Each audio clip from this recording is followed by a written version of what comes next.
Und da wären wir. Hallo, herzlich willkommen zurück bei Trails in the Sky the Third.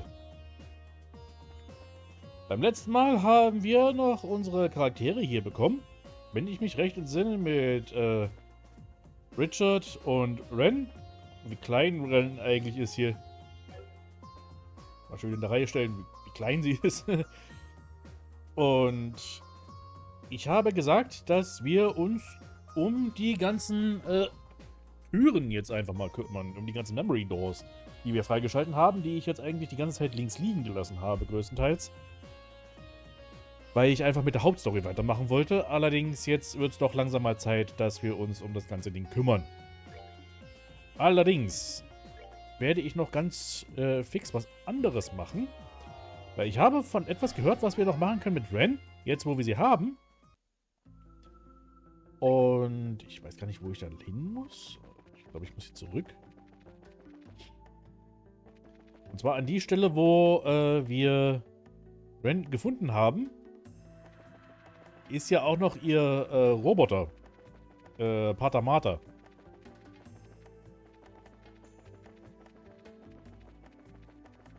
Und ich glaube, wenn wir da jetzt mit ihr zurückgehen, hat sie auch eine Reaktion darauf irgendwie. Allerdings muss ich auch erstmal wissen, wo Pater Marta sich nochmal befand, weil das weiß ich gar nicht mehr, wo der war. Es ist eine Weile her, wieder mal.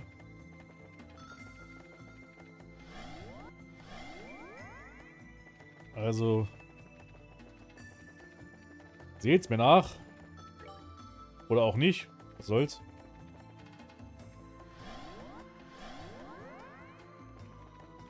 Das war sogar noch eine ganze Ecke früher, ne? Wo sich ein Mech aber auch verstecken kann. Ja, es ist eigentlich ziemlich schwierig, den zu übersehen. Aber wenn man halt auch nicht weiß, wo man suchen muss, ist das auch nach wie vor ein Problem. Ich glaube aber nicht, dass wir hier richtig sind, tatsächlich. Ist eigentlich eins nochmal weiter zurück, ne?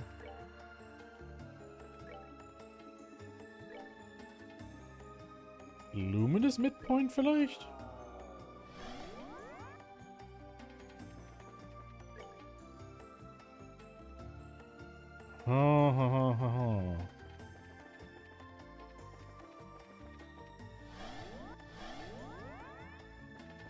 Er schwob ja hier irgendwo rum, ne? Also der war ja hier irgendwo einfach.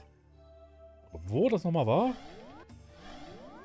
Das ist ein toller Anfang für einen Stream. Einfach erstmal ziellos rumherwandern. Ups. Ja, sie hat Spaß. Das ist doch schön.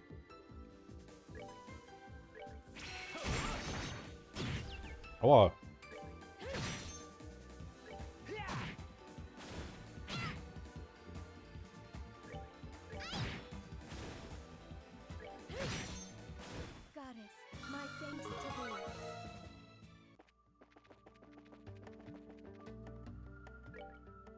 Nee.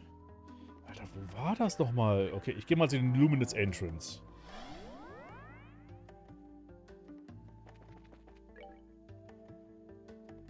Hier war es nicht.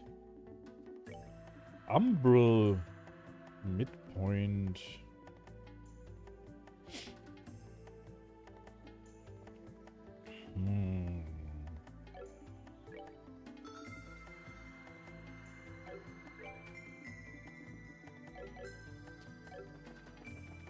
Es kann natürlich auch durchaus sein, dass alles, was wir jetzt hier bekommen, einfach ein bisschen Dialog ist und mehr nicht. Die Gegner habe ich jetzt gar nicht gesehen.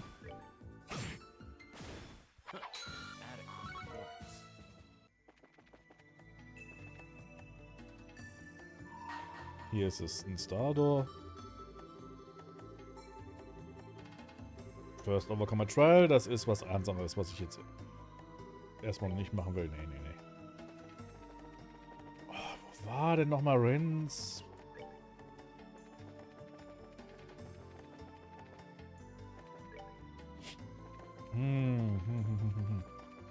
Na gut, laufen wir nochmal durch hier.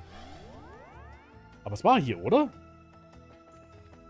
Ich bin jetzt nicht komplett bescheuert.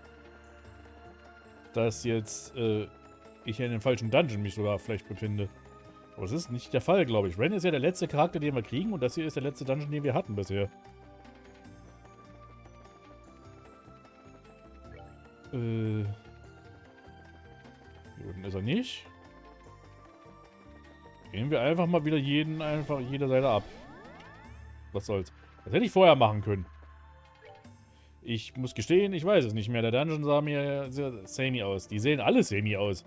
Das ist, wir haben es doch schon so häufig jetzt mitgekriegt, dass einfach Dungeon-Design nicht die Stärke von der Trails-Reihe ist. Die können vieles, aber Dungeons-Design können sie nicht.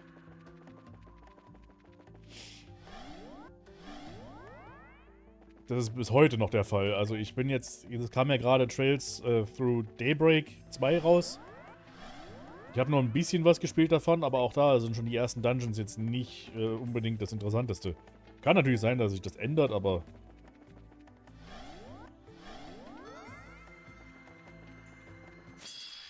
Ah, fuck. Uhu.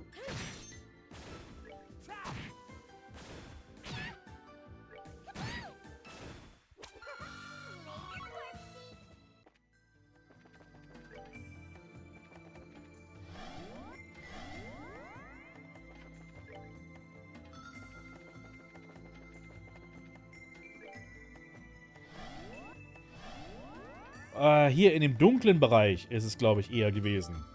Ne? Das ist schon eher richtig hier. Es war nicht in dem hellen Bereich, es war hier in dem dunklen Bereich. So ein bisschen... Erinnerung kommt jetzt gerade nochmal so hoch.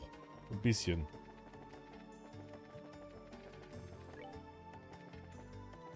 So hier irgendwo war das.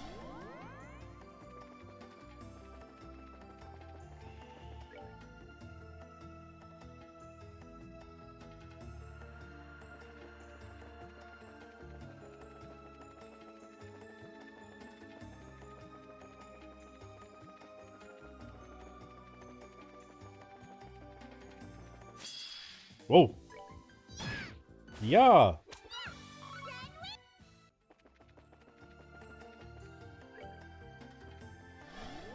Keine Ahnung, ob ich jetzt hier überhaupt richtig laufe, ne? Also es... Alter! Mistviecher! Könnt ihr bitte sterben? Dankeschön. Dankeschön. Boing, boing, boing, boing, boing. Du hast mich versteinert.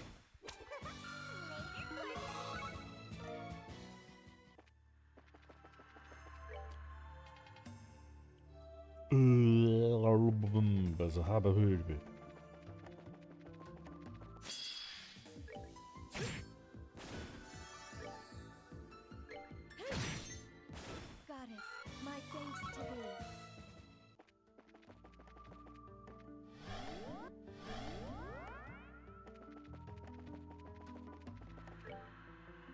Ich glaube hier oben, oder?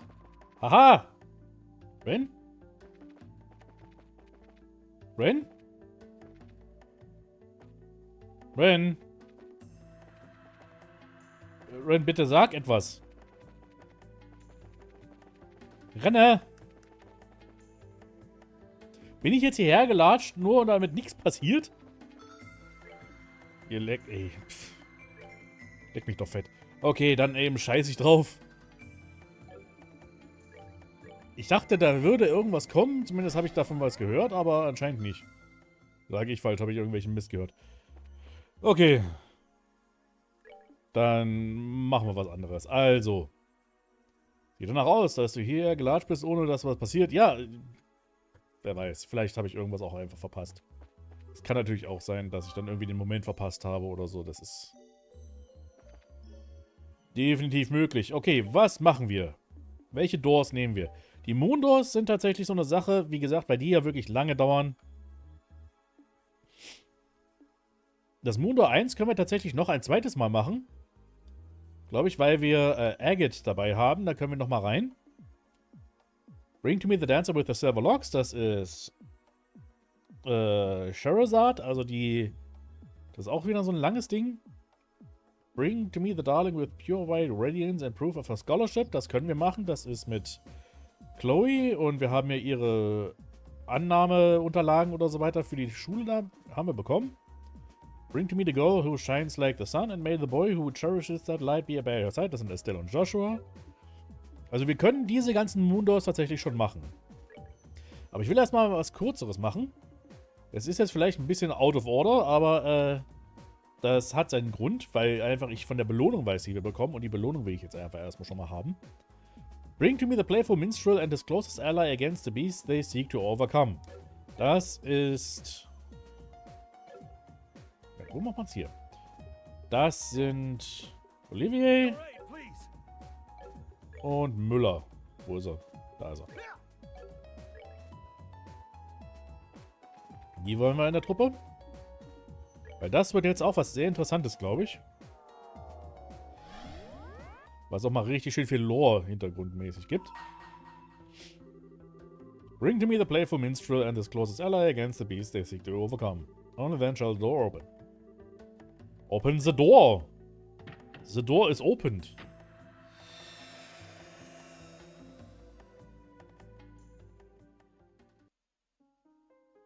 Ja, die Animation brauchen wir jetzt nicht jedes Mal.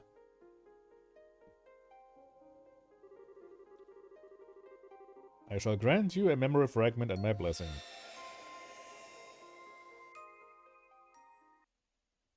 Nehmen wir an, das Biest ist dann wohl Gilead? Höchstwahrscheinlich, ne? Also wer soll sonst damit gemeint sein? 1 month after the collapse of the Liber Arc. The banquet to celebrate the crisis' successful resolution was over. With Estelle and her friends having largely left the capital and to go elsewhere. One of them, however, Prince Oliver Racy Arnor, sat rather uncomfortably in the ambassador's office in Gransel's Erebonian embassy. His work in the country not quite settled. I can't believe that you... I mean, my deepest apologies for not noticing that you were His Highness Prince Oliver sooner. Ach, jetzt kriecht er ihm in den Arsch, oder was? Oh, I'm not surprised you never realized. I may be a prince, but my mother was a commoner. What point is there in bothering to remember my face? It's not as though I often showed myself in the palace or attended high society gatherings. Knowing me certainly isn't going to help you in moving up the ranks, my friend. Oh, so einer ist das. Haha, There's no need to be so humble, Your Highness. Besides, I'm actually rather grateful to you, Ambassador. You gave me all kinds of useful advice during my stay here at the embassy that I'm sure will be to my benefit in the future. Well-meant words such as act like a man of the Empire for once in your life and stop idling here, go home and try to do some damn work. Your Highness, Your Highness, I think you've tormented him enough for one day. The ambassador behaved in the same way any other sane man would in his position. Was war eigentlich der Hintergrund von Olivers Mutter? Eine Affäre vom Kaiser und eine Ehe, die aufgelöst wurde, damit der Vater dann eine Adlige heiraten konnte? Nee. Ich weiß gar nicht, ob das bereits erwähnt wurde in der Cold-Steel-Reihe. Ich glaube, wie das lief, das war zu noch der Schulzeit, glaube ich, des Kaisers. Also der war wirklich noch gerade in der, wie hieß er nochmal, in Thors, also in der Cold-Steel-Schule, wo er dann eine normal geborene Mädel dann kennengelernt hat und sich in die verguckt hat. Und der war noch nicht verheiratet oder irgendwas. Und die hatten, glaube ich, also eine Beziehung gehabt auf jeden Fall, aus der dann entsprechend Oliver entstanden ist. Allerdings musste er dann später eben, als er den Thron antreten musste, dann irgendwie brauchte er auch eine adlige Frau oder irgendwie sowas. Irgendwie sowas war es. Also es war keine Affäre oder sowas. Oder eine Ehe, die aufgelöst wurde. Es war einfach nur so die erste Freundin vom Kaiser, so ungefähr. Die erste Liebe von ihm. Also da war nichts irgendwie Unanständiges eigentlich dabei. So im Prinzip. If anything, I'd say he has every right to be angry at us for keeping the truth from him for so long. Aber ich muss auch sagen, ich weiß jetzt auch nicht genau, wie es ablief. Also wie das nochmal war. Das ist jetzt eine Weile her, wo ich das gehört habe. But Mueller. I suppose you're right. I'll spare him any more teasing for now. I actually wasn't joking about being grateful to you, though. You truly have done admirable work over the past month. I have. Acting as a pipeline with the Empire, checking the safety of Erebonians residing in Level, helping the international liner service to resume. Those are only the tip of the iceberg. You've done so much more. You have my deepest thanks as a prince of the empire. I am not worthy of such praise, Your Highness. You, however, deserve the utmost for braving the danger you did flying up to the labor arc. All of what happened seems to have caused quite a commotion in our homeland. So the people seem to be rather relieved now that they know the danger has passed. It's all thanks to your courage that they are able to rest easy. Oh, there's no point in flattering me, Ambassador. I just did what I could, nothing more, nothing less. And I couldn't have done anything alone. All I was able to accomplish was thanks to the helps of those around me. I'm fairly removed from the stereotype of Erebonians as stern, strong, and self-sufficient, if I do say so myself. As rude as it may be to agree, perhaps you're correct. And yet I believe your willingness to be flexible most definitely helped rather than hindered you here. I believe people like you are exactly what the Empire is going to need in the future. Regardless of how I may feel about His Excellency, the Chancellor's approach... Oh, jetzt geht's los hier. Ambassador? Well, this is a surprise. I was under the impression that you supported the Chancellor. Then again, you are a noble. Does that lead you to oppose his reformist policies, perhaps? I may be a noble on paper, but I'm only a baron. All in all, I generally fall in favor of his reformist policies. Oh, das habe ich jetzt nicht erwartet. Be that as it may, while this may just be the result of being in Labil for so long and being influenced by the ways of its people, I do sometimes find myself becoming frightened by his hardline approach. I can't help but wonder exactly what direction he's trying to take our old nation. Oh, wenn du wüsstest. Wenn du wüsstest, mein Lieber. Interesting. Your Highness? Oh, I was just thinking that I'm quite glad to have taken the chance to engage in such a fruitful talk with you just before departing the country. I pray you will continue doing all you can to ensure the peace of Labil and its surrounding nations while I'm gone. Preferably in cooperation with Ambassador Cochrane. Yes, let's not forget her, I suppose. Barone sind der unterste Rang in der Hierarchie von Adeligen. Er würde definitiv davon profitieren, ungleich die ganzen Herzöge. Das ist immer so eine Sache, ne? Also, auf welche Seite du die stellst, ne? Profitierst du davon oder ist es eher schädlich für dich? Und hier ist es natürlich profitabel, aber sobald man irgendwie in der Hierarchie weiter oben ist es ein bisschen... Das haben wir ja gesehen, dann auch entsprechend in Cold Steel, ne? Da war ja genau das Problem. Still, it's true that since the Non-Aggression Pact was signed, there has been some progress with regards to the crossbelt problem. And given that it was Labil who proposed said pact, that makes my role in future negotiations very important indeed. I presume that is what you are trying to say? Huh, you're a sharp one, my good man. Excellent. Now I can return to the capital with my mind at ease. Leave everything here to me, Your Highness. I was looking forward to hearing what you achieved back in our homeland. Crossbell Problem ist auch wirklich einfach, das klingt schon sehr besorgniserregend, aber wir haben es ja auch schon gesehen in Cold Steel und wir werden es dann erst richtig sehen in den Crossbell-Spielen, also Azure und Zero, die ich jetzt endlich auch mal gekauft habe. Die besaß ich jetzt für die ganze Zeit noch gar nicht. Die habe ich jetzt waren die gerade im PlayStation Store mal, ich glaube, da gab es einen Deal von irgendwie 30% weniger. Habe ich mir die beiden jetzt mal endlich besorgt, damit ich auch mal da habe, endlich. This truly is a country like no other. I never thought the day would come when I would hear things like that from a noble of the Empire. Indeed, he is apparently somewhat less of an obstinate man than I thought he was. Perhaps this nation's very air has the power to genuinely change people. Ich will unabhängig sein. How about no? Ja, also es ist auch wirklich so eine komische Sache mit Crossbell, ne?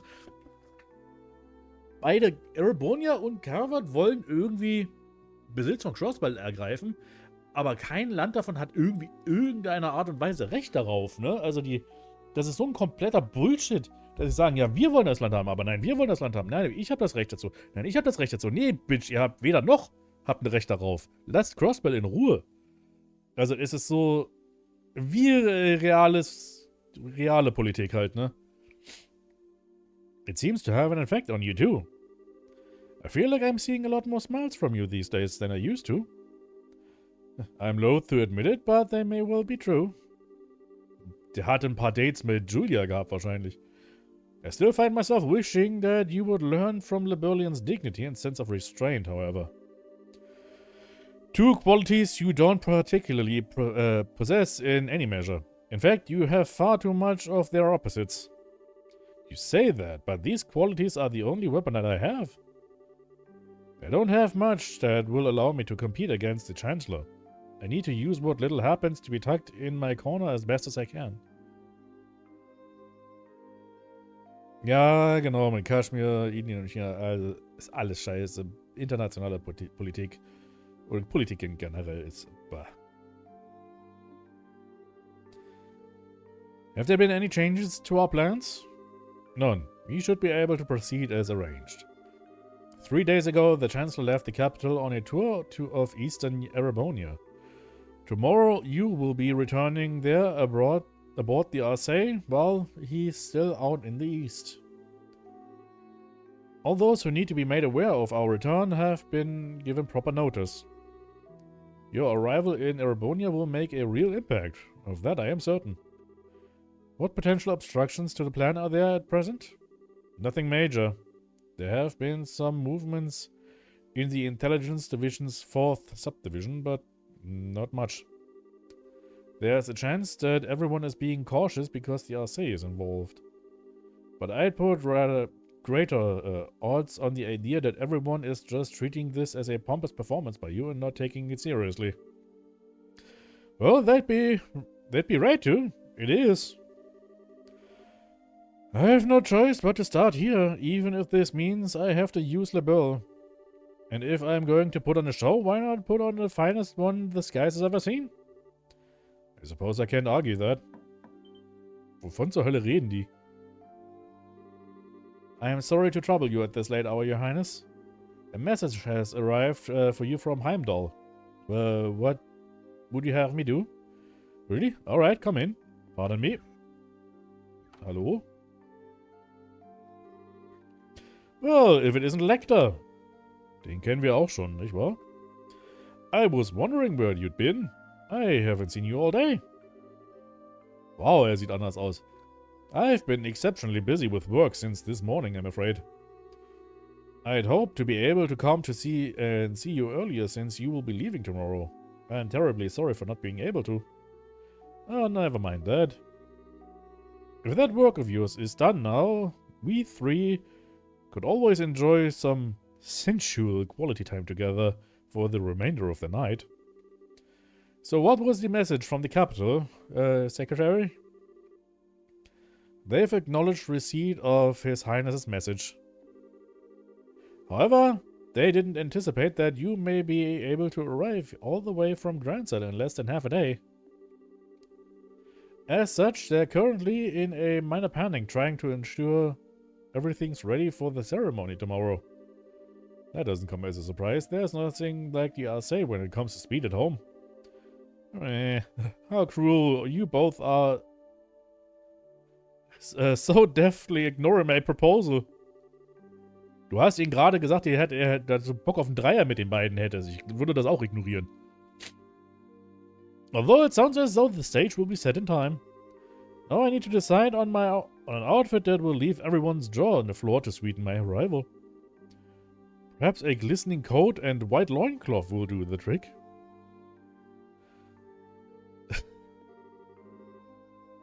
That make a grand impact, alright. I almost wish I could go along and see it myself. Please don't encourage him.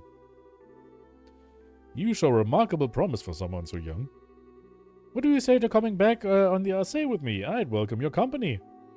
Your work here at LeBeau is just about done as it is, isn't it? Your offer is certainly tempting, but I'm afraid I have another job to take care of soon. The thought is appreciated, of course. Really? Well, that is a shame. Good luck with that next job of yours. Thank you. Well, if you'll excuse me.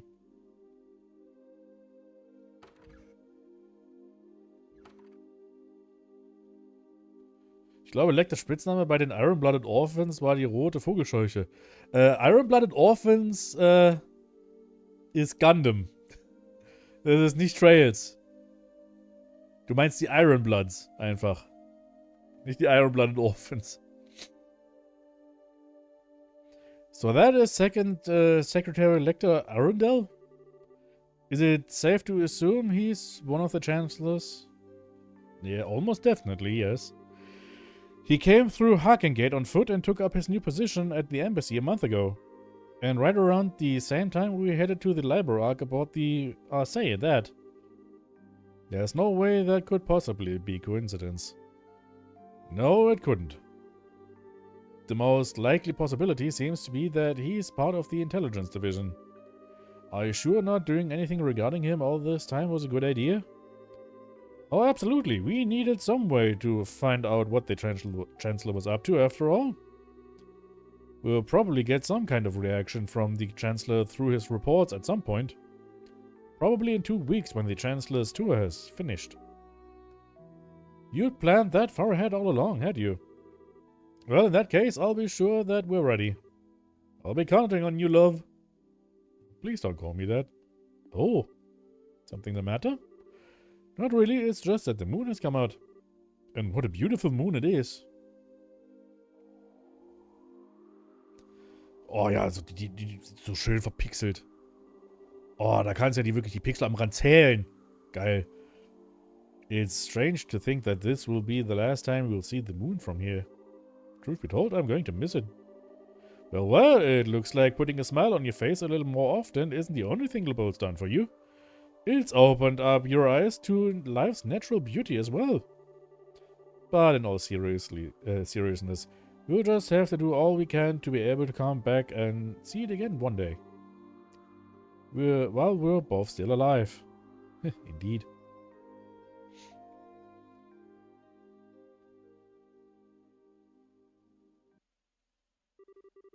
The next morning. Die Wachen kriegen ihr Cardio am Platz. Das ist schön.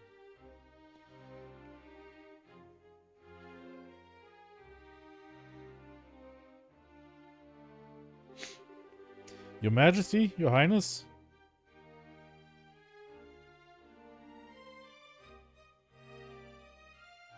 Ja, die Pixel haben ihn in die Augen ausgepiekst. I humbly thank you both of your generous hospitality during my stay in your fine kingdom. You were even gracious enough to humor my brazen request of escorting me back to Heimdall about the RSA.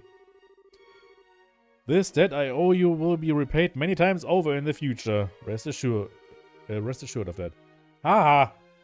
Oh, you needn't think of this as anything we went out of our way for. Escorting an honored state guest back home is a matter of course. Particularly a guest to whom we owe a great debt of gratitude. If you ever have the opportunity, please do come back to Lebeau again in the future. I imagine Estelle and Joshua will be back by then too. So we'll be able to give you a nice warm welcome. I'm already excited for my next visit. Haven't they left the country yet, by the way? They're busy getting ready to leave over in Roland at the moment, I believe. I am planning to see them off when the time comes. I see. Incidentally, while the ruins of Hamel are currently sealed off, I'll do what I can on my end to ensure that they are allowed inside. Ah, okay. Das haben wir natürlich am Ende gesehen. Vom zweiten Teil, ne? Dass sie das Grabmal besucht haben, aber eigentlich dürfen die da gar nicht hin. Could I trouble you to pass that along to them? Certainly. Thank you very much, Your Highness. Oh, think nothing of it. It's the least I could do after all they've done for me. I owe you a great deal too, Cassius. If not for your assistance, stopping that armored division from crossing into Lebeau wouldn't have been as simple as it was. Ah, I could say the same to you. Still, I'm sure that you're aware that outcome will have been all well within the realm of possibility for the Chancellor. I doubt he was even surprised by the incident. Really? Most likely not. Arabonia had nothing at all to gain from using that situation to occupy Lebeau. Certainly not to the extent that it would be worth going out of their way to develop inefficient steam tanks. The only reason I can see for him doing what he did was a show of power to surrounding nations. A statement that even without orbital power, Erebonia's army could still act. I indeed suspect that was his true aim all along. Yay. Goodness. So he did notice. The orbital shutdown phenomenon was a complete unknown to the rest of the continent. Perhaps it might never occur again, but there's always a chance it might. Whether it's here or somewhere else entirely. I hear the Empire only built a relatively small number of those tanks in all too. Certainly not enough to launch a full-scale invasion. By the sounds of it, they were just put together in Ranford's factories using parts intended for standard orbital tanks. But as it stands, the know-how to put together tanks like that only exists in the Empire. Eben wurde auch die Ranford Company erwähnt, ne? Die kennen wir auch schon. Ist krass, wie alles irgendwie zusammengreift. And in these unpredictable times, no other nation has the time or resources to try and develop extremely inefficient steam-powered weaponry. In a sense, because of what just happened, the Imperial Army's effect as a deterrent is even greater than ever. He's using war as a diplomatic tool, and very effectively at that. None of this had occurred to me. I have a long way to go before I am fit to be the ruler of this country. Don't beat yourself up too much about it. He's no ordinary foe to even the most hardened veterans. The Chancellor always seems to be thinking several steps ahead of the rest of the world. It's impressive no matter what he may think of his... what we may think of his actual ideas. I'm quite the reckless fool to be trying to challenge him, if I do say so myself. Don't be silly, Your Highness. How you can say that with a smile on your face is utterly beyond me. You should focus on building yourself a strong foothold to begin with. I do hope you'll be careful. No matter what may occur, be sure not to lose sight of exactly where you stand. Of course, Your Majesty. If I were to go and bring shame upon myself now, I'd be wasting all the effort involved in escorting me back home, yeah. I'll be sure to take what you have said to heart. Excuse me, Your Majesty? Was ist jetzt los? Hilda? Whatever is the matter? It's not often to see you so flustered. My apologies, Your Majesty. It's just that I guessed for you arrived all of a sudden at the castle. Ordinarily, I would not have rushed in while you were meeting with others, but the visitor is so irregular that I thought you should know at once. Irregular? How so? It sounds like it's about time I take my leave, then. Actually, the visitor said he would like to greet you as well, and not just Her Highness, Her Majesty. What? Hilda, who is this visitor? Well, he introduced himself as Chancellor Gileath Osborne of the Erebonian Empire. Der Typ kommt einfach hier reingelatscht. Alter!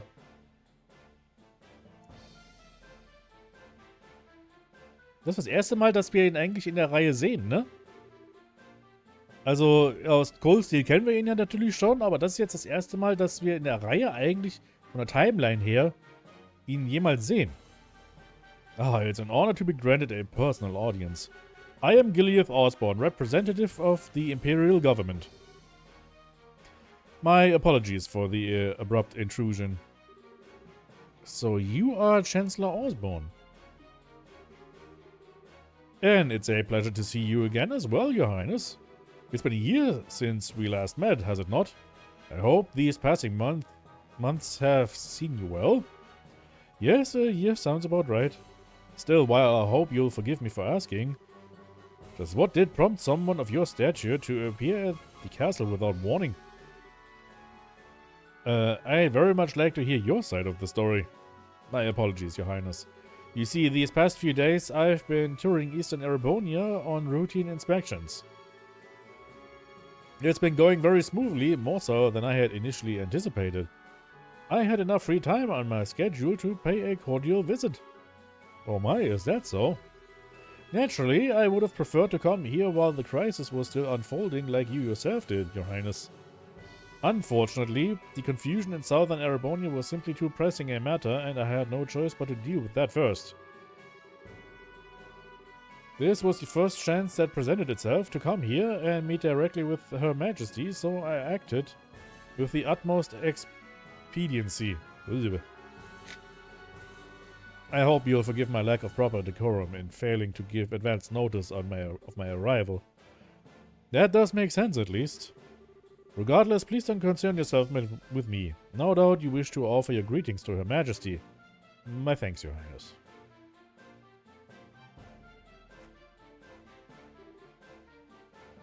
Well, der hat so eine riesen Nase in dem Artwork, ist ja Wahnsinn. Allow me to extend my most heartfelt greetings to both of you, Queen Alicia and Princess Claudia. It's abundantly clear that the crisis that unfolded here has been quite the ordeal for yourselves and your nation's people. You have my deepest sympathies for the hardships you have endured, as well as my commendation for bringing the situation under control. I thank you for your kind words, Your Excellency. If anything, we should be apologizing to you for the fact that the southern side of your nation was caught up in what should have been our problem. We should be the ones going to you rather than having you trouble yourself to come all the way to Lebel. I beg you to accept our apologies together with my deepest thanks for coming here today. I would never ask for apologies. I've heard what happened was the work of a shadowy organization stirring up trouble within your borders. While I meant well by sending a military force to aid you, I wouldn't have done something so careless had I known the truth of the matter. My actions were rash, foolish even, and I was rightfully reprimanded by His Imperial Majesty for them. Ja, natürlich wurdest du das, auf jeden Fall, na klar. Das glaubt ihr doch kein Schwein. Oh my. Fortunately, His Highness the Prince was able to act with all due haste to put right my misstep before even greater harm was done. Power Move, ja, latsch einfach rein, ne, in den Palast. Aber das ist, glaube ich, genau das, was Gilead Osborne immer ständig macht. Einfach ein Power Move nach dem nächsten, um eben zu zeigen, ey, ich bin der hier mit dem dicksten und längsten. I owe you a great debt of gratitude for that, Your Highness. And congratulations, besides, for your part in bringing an end to the crisis. Oh, I did nothing out of the ordinary. I had a lot of help from Her Majesty, Her Highness, the Brigadier General Bright here too. Bright, you say? It's a pleasure to meet you, Your Excellency. I am Cassius Bright, a Brigadier General in the Liberian Royal Army. Aha, the pleasure is all mine, I assure you. Your name is rather well known even in the Empire. Not as much as yours is known here in Lebel, I would imagine. It's an honor to be able to speak with you in person. It's certainly a surprise to be able to, though. Coming here on a whim can't have been easy for a man as busy as yourself. It sounds as though I may have underestimated just how capable you truly are. Ja, das ist das Ding, ne? Wir haben ja schon mitgekriegt in den letzten beiden Teilen, wie einfach hyperkompetent Cassius ist. Und ich glaube, Osborne ist eigentlich auch der Typ, der einfach ihn dann auch nochmal übertrifft bei dem Ganzen. Aber Bright muss echt überpünktlich sein, den Mann verantwortlich für den 100-Tage-Krieg zu sehen. Er ist nicht der verantwortlich dafür war, glaube ich. Überglücklich, nicht überpünktlich. Überglücklich sein. Ich glaube nicht, dass Gilead Osborne dafür verantwortlich war. Ganz im Gegenteil, glaube ich sogar. Er wurde erst nach dem Krieg zum Kanzler, stimmt. Ja, wir werden noch einiges von Osborne lernen, dann in der Cold-Steel-Reihe natürlich. Aber ich glaube tatsächlich, wie war denn das? Er ist einer, der mit Opfer dieses 100-Tage-Krieges tatsächlich sogar. Inwieweit das so läuft, was das bedeutet, werden wir noch erfahren, glaube ich. Aber er ist alles andere als verantwortlich für den Krieg. Ganz und gar nicht. Ganz im Gegenteil sogar. Your forces have proven powerful, yet flexible, capable of dealing with emergencies ably and decisively. I might go so far as to say it embodies an ideal that the Imperial Army, with its swollen ranks, could never hope to realize. You flatter us, Your Excellency. For your part, I hear you were responsible for the establishment of the Imperial Army's famed intelligence division. Our army is in desperate need for a new one of its own, so I find myself quite envious. Aha! It almost sounds as though the two of us each want what the other has. Ja, so it does. Mensch, die kommen aber gut miteinander klar. Besties. May I ask, Your Excellency, what will you be doing now? For my part, I am intending to leave Libel today, so I'm afraid I won't be around much longer. Yes, so I've been told. I believe you're intending to make my grand arrival in Heimdall about the famous Orsay. I am impressed you are already aware. I almost wish I could return to Elbonia on board it alongside you. But alas, I'm afraid I have other business demanding my attention after I am finished here. I'll be leaving Le Bowl separately this afternoon. That is a shame. I would very much have liked to invite you to this evening's banquet. Please, you need not go to such troubles on my account. I feel as though I've put you out enough showing up unannounced as I did, to say nothing of dining with such esteemed company. Still, I do have some time before the airship I'll be leaving on is due to depart. That being the case, might I ask for a little of your time, Your Highness? I have a few things I'd like to discuss with you personally. Heh. Woody call? Very well. I have some matters I would actually like to discuss personally with you as well. What a fortuitous coincidence. Allow me to have a room arranged for the two of you to have your discussion then. Hilda, if you would. Certainly, Your Majesty.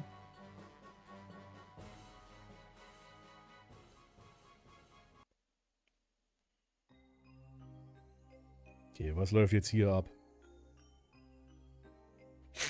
Ah, meine Nase ist zu, furchtbar. Ich versuche mich gerade von meinem Nasenspray abzugewöhnen. Wenn es jetzt so schlimm wird, nehme ich es doch mal kurz, aber meine Nase ist zu, ein bisschen. Ah. It's obvious that Her Majesty is quite the tea fancier, if this blend is anything to go by. The fragrance, the temperature, the taste. I'd be hard-pressed to find fault with any of it. I've always been more of a coffee man myself, but I have no doubt that I'd be content with a cup of this at my desk each morning. As much as I agree with you, I don't believe we're here to talk about beverages. So, shall we get right to the point?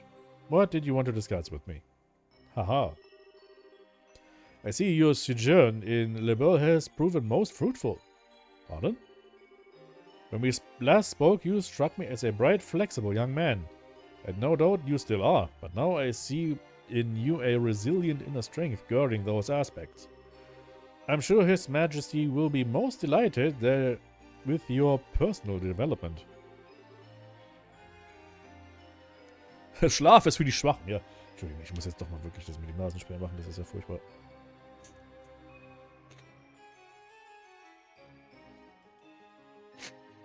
Ja.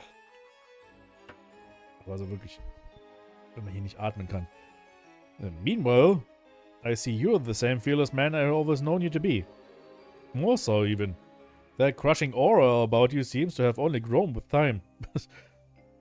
Osborne hat Aura. It's as if you feed on the resentment of those who live in the territories you annex. Annexe. Haha, such harsh words, Your Highness. Personally, I prefer the term political unification. Annex can carry such negative connotations, you know. Since the end of the 100 Days War, our army hasn't committed a single act of aggression. All our unifications have been entirely peaceful. Oh, you're quite right about that. On the surface. Wir erinnern uns an die Hintergrundgeschichte von Crow. Oh? It's amazing how similar the annexation process is every single time it happens. It starts with a small nation or independent state with an array of problems beyond repair. Those problems start to worsen, after which Jaegers and other dangerous elements enter, plunging public order to an all-time low. Desperate for a solution, the local government requests the help of the Imperial Army. Before they know it, they're part of the Empire. Well, it's not as though I can deny what you're saying. Each instance does share certain commonalities. Still, it is to be expected, an inevitable consequence of the age of unchecked growth and progress in which we live. The Imperial Army is simply acting on the Empire's best interest, helping to stabilize our neighbors for the good of the Empire. Alter, das ist wirklich einfach ein unangenehmes Gespräch hier gerade. And it's understandable that they would. I do find myself rather curious why Intelligence Division members are going to such a nation with such peculiar frequency. Alter, was ist denn mit meiner Nase heute los? Jetzt juckt sie auf einmal. Ah. Well, before the problems I described worsen, no less. Well before. Aha. I won't press as to where you can buy such information, as curious as I am. But I still say this. At its most basic level, these actions are about risk management. It's because we've been acting to minimize such risk beforehand that the army has been able to successfully quell each problem in turn. With the small price of earning the disdain of the people in those nations and an increased risk of terrorism in exchange. To tell you the truth, I'm rather astounded that you had the courage to come here into Lebel, all on your own to begin with.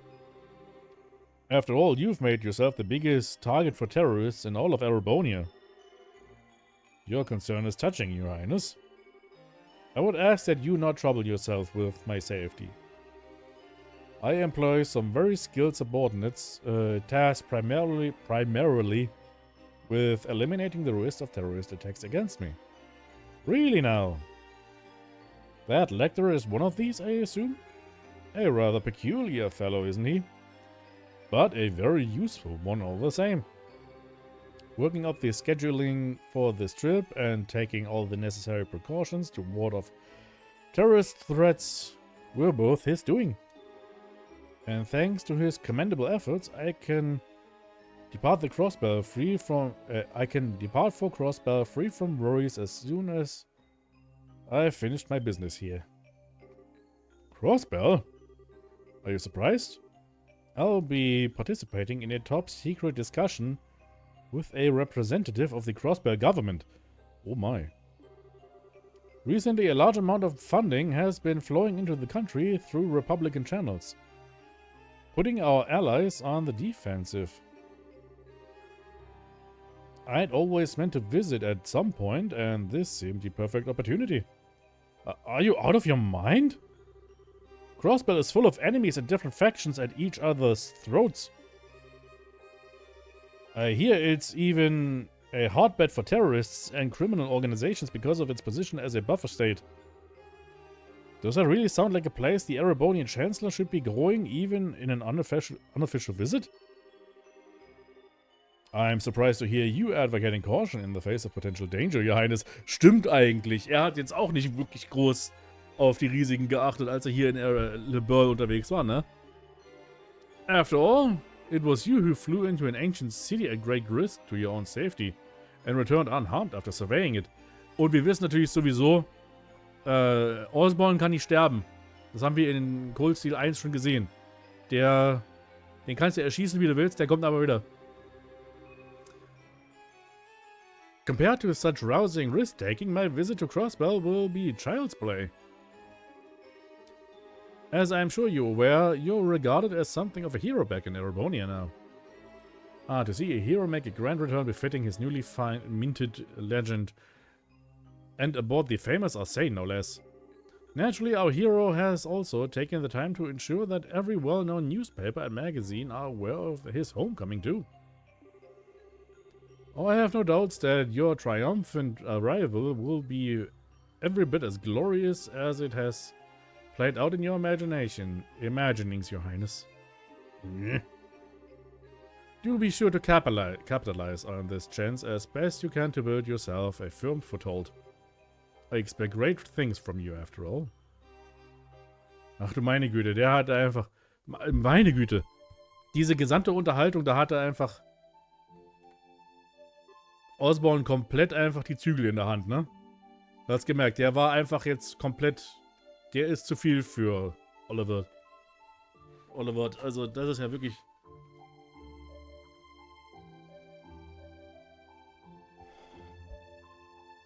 Genau deswegen war Lecter vorher hier reingeschickt worden. Und jetzt sehen wir auch mal wieder, was er hier eigentlich zu tun hat. Sieg?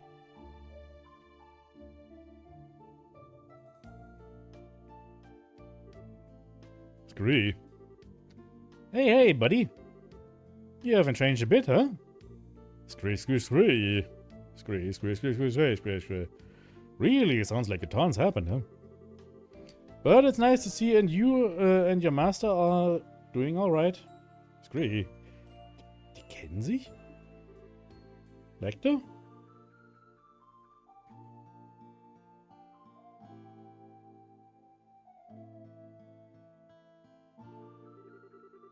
Well, good day to you, Your Highness. I pray I'm not causing any trouble by taking a tour of the castle like this. The view from this terrace certainly is beautiful, isn't it? What happened to you, Lecter? Okay, die kennen sich wirklich. How did you end up working for Chancellor Osborne? I'm sorry, I haven't the faintest idea what you mean. Are you perchance mistaking me for someone else? Your name is Lecter Arundel. You were the student council president at Janice Royal Academy, which you attended before leaving suddenly 2 years ago. So no, I am not mistaking you for someone else. Oh, but that's where you're wrong, because my name is actually Lech Terraundel.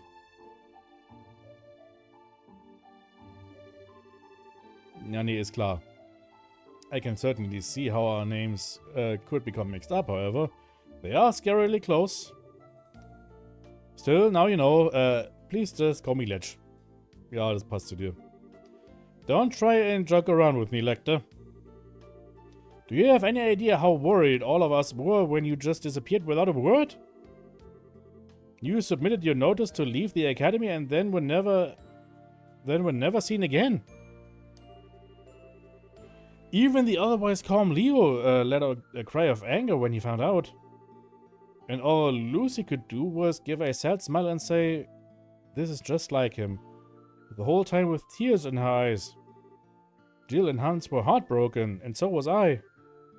Yet after all that, after all this time, you finally show yourself knowing full well that I am here and this is how you act? By pretending you're someone else? Haha. Ha ha ha ha. Lecter? Sorry. No need for the scary glare. You're still taking things way too seriously. Looks like it'll take more than stepping up as Crown Princess to change that part of you. Oh?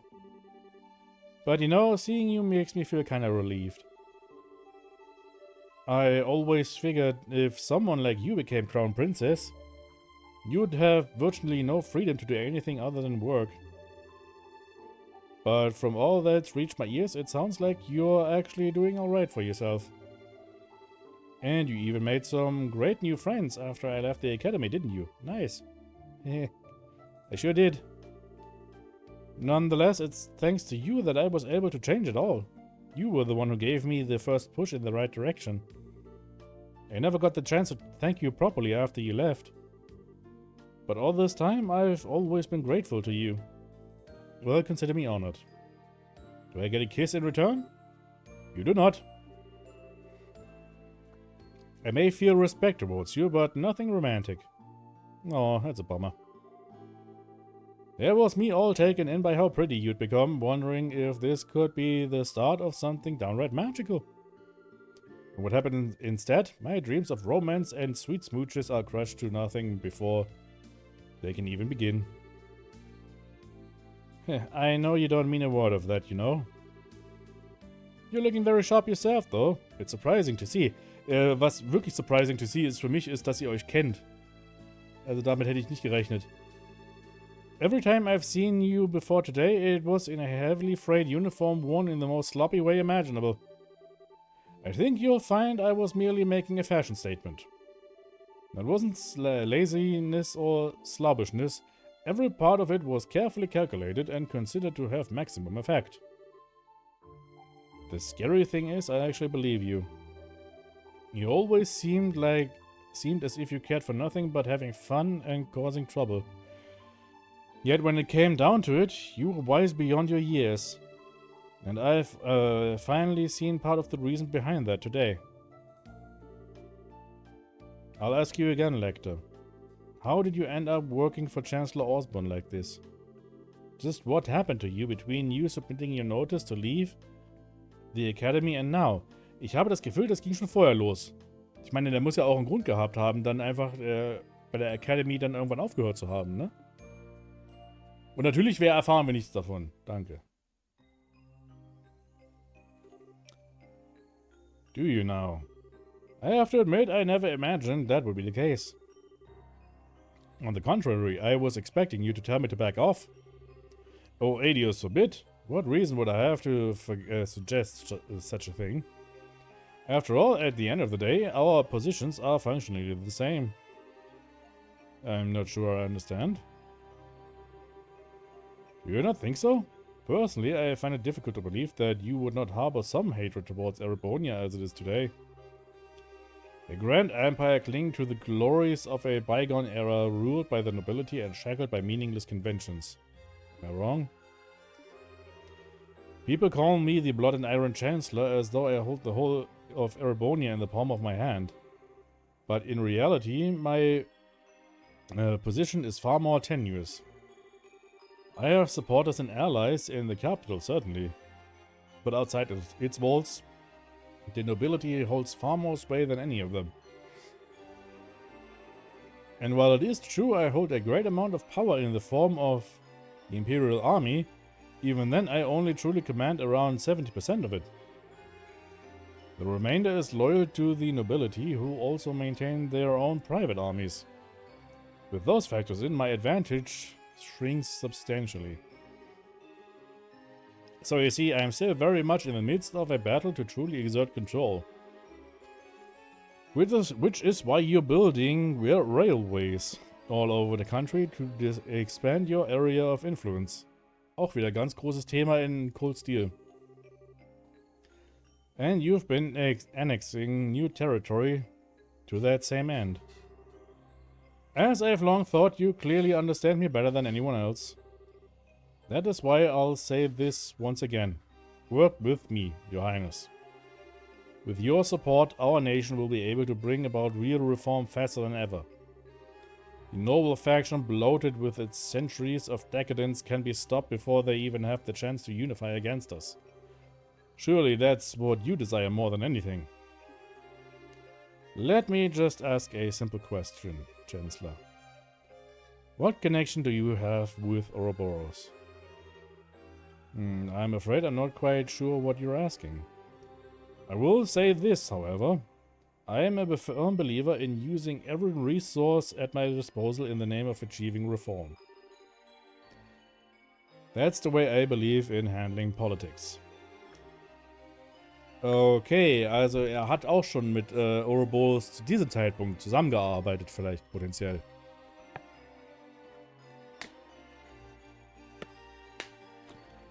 Das könnte natürlich erklären, warum er schon Bescheid wusste über diese Library Arc. Und was passieren würde und wie er dann dazu kam, diese Dampfpanzer da, dampfbetriebene Panzer schon von vornherein herzustellen.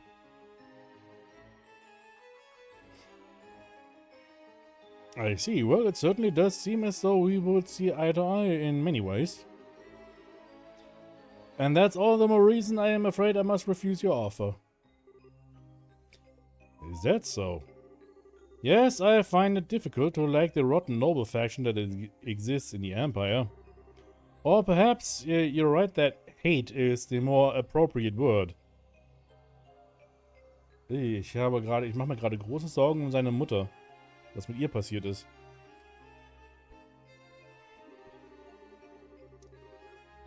But my feelings of fear towards your methods are far greater than my feelings of hatred towards the nobles. What you seem to be doing is trying to compel the Erebonians with a delusive utopia to whip them into an enthusiastic frenzy. No doubt you successfully convinced the people. The old guard will fall into the metaphorical firestorm created. And yet by then the gears will have already begun turning. There will be no satisfying A roused populace with a thirst for revolution. The storm will just keep growing larger for more ravenous, engulfing anything and everything in its wake. You know this, don't you, Chancellor? But of course. After all, that's what I intend to happen. It's the first stage of my reforms. Yikes. I'd be more than happy to share further details with you if you were to decide to work with me, Your Highness.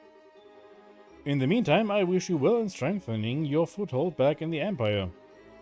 Of course, if that's your intention, you'll find it a necessity to work with those nobles you so despise. Huh? You truly do see through everything, don't you? Don't you? Well, that sounds like the noon bell. The airship should be arriving shortly. Which means it's time for me to take my leave, I'm afraid. I look forward to seeing you again in the capital in 2 weeks' time. Und deshalb wollte Oliver in Kulsti seine eigene dritte Gruppe gründen, richtig. Er will mit Osborn nichts zu tun haben, aber mit den Nobles genauso wenig. Also hat er sich gedacht, okay, machen wir unser eigenes Ding. Und deswegen ist auch Class 7, also Klasse 7 wahrscheinlich entstanden in Kulstil. Das ist die Grundidee gewesen des Ganzen. Meine Güte, es ist so viel Kontext, den man hier bekommt für spätere Teile, ne? Es ist Wahnsinn. Und Leute sagen, dieses Spiel kann man eigentlich irgendwie auslassen, dass man The Third einfach weglassen kann, dass es nur Filler ist. Nee, das gibt so viel wichtige Infos für später. I take it the discussion is over then? What's wrong? You look awfully tired. Oh, nothing. I'm just feeling awed anew at what a monster I decided to pick a fight with.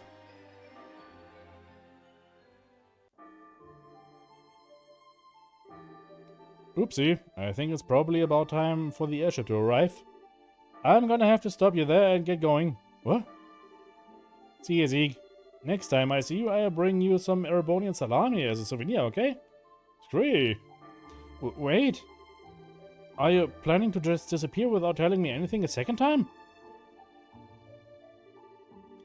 Oh, got an important question for you. Did you fall in love with someone while I was away? Hit the nail on the head, huh? Oh, that's so cute. First love, right? How's that feel? Heart all aflutter 1 minute, end of the world the next. Don't you dare start teasing me. But you're right though, I did. He rejected me in this very spot not that long ago. Wait, you're joking, right? There's a coincidence I didn't see coming. I'm not sure about that. It feels like you know everything sometimes. I'm not some kind of all-knowing, all-seeing divinity. That's what makes the world so interesting to me.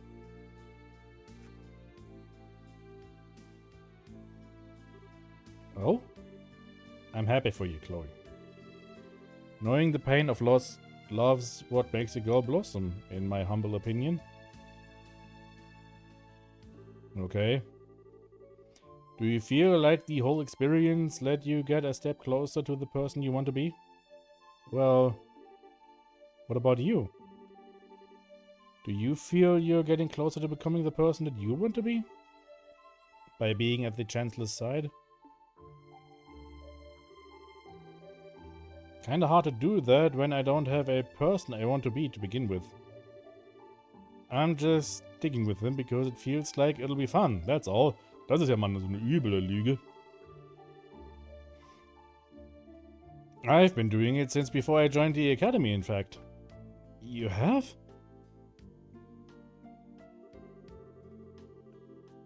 That prince is proving surprisingly capable. But he still isn't a match for the Chancellor. Tell him to watch his back, alright? So that he doesn't get swallowed up by that monster after he gets tired of dancing.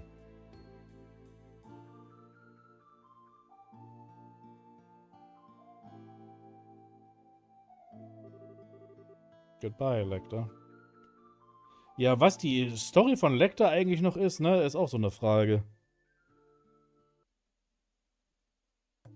Alter, das geht ja immer noch weiter. Wie lange geht denn das? Das ist doch keine Stardoor, das ist ein Moondoor.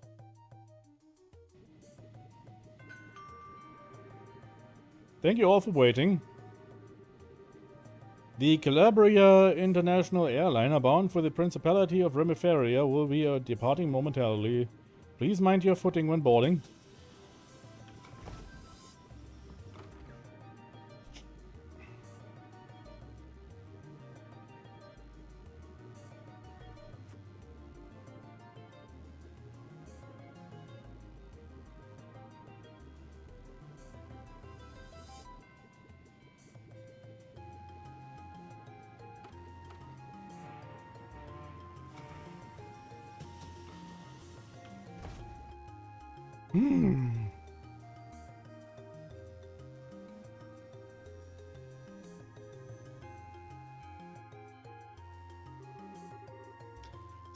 So that was the Blood and Iron Chancellor? Was macht Sherazade hier? I can't believe he actually went out of his way to use a civilian airship when he probably has a private one of his own. I'd heard rumors about how out of the ordinary he is, but he lives up to all of them. He keeps me on my toes, to put it playfully enough. Him aside, thanks for coming all this way to see me off, Shara. I was lucky I just happened to have business here at the right time, um ihren Boyfriend noch zu sehen, dann bevor er abhaut, hey. It feels like this is going to be the last chance we get to see each other for a while, after all. Rather unfortunate, as my dream is and always was to live away my days in the lap of luxury surrounded by women as beautiful as you. Well, good luck with that. Changing the subject, though. Who was the young man at the Chancellor's side? He didn't strike me as your ordinary guy. Oh, you could tell? But of course. I'd say I'm used to running into people who are out of the ordinary at this point. We've sure found enough of them. His name is Lecter Arundel.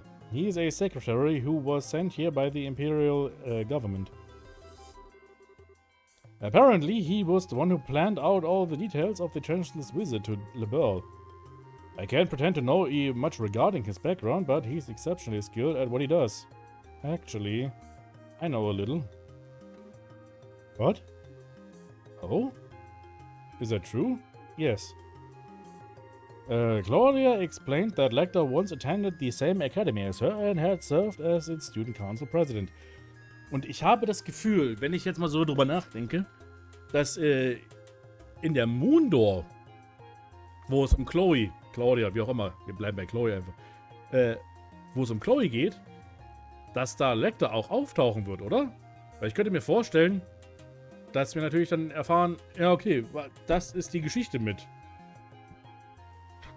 Lecter, was da eigentlich los war mit ihm. She also mentioned about his sudden disappearance after the Academy Festival 2 years ago. Unbelievable. Then, someone connected to the Chancellor has visited Liberl first? Then he's very likely to have had his own verbal information network established here long before I even came up with the idea. I think it's safe for us to assume that's the case. Which also means that it's safe to assume he knows every detail about all that's happened here since. From the coup d'etat to the crisis regarding the Oriole, all of it. That man gets more unbelievable by the minute. He actually gave me a message to pass on to you earlier too. Watch your back so you don't get swallowed up by that monster when he gets tired of dancing. He sure knows how to sting where it hurts, doesn't he? Aha, I feel like I can see the whole new world of pleasure opening up before my eyes. He should know better. Getting outdone at every turn like this is really not my style. What do you mean? Captain Schwartz? I have a little favor I'd like to ask for when we're in the air. Was passiert jetzt?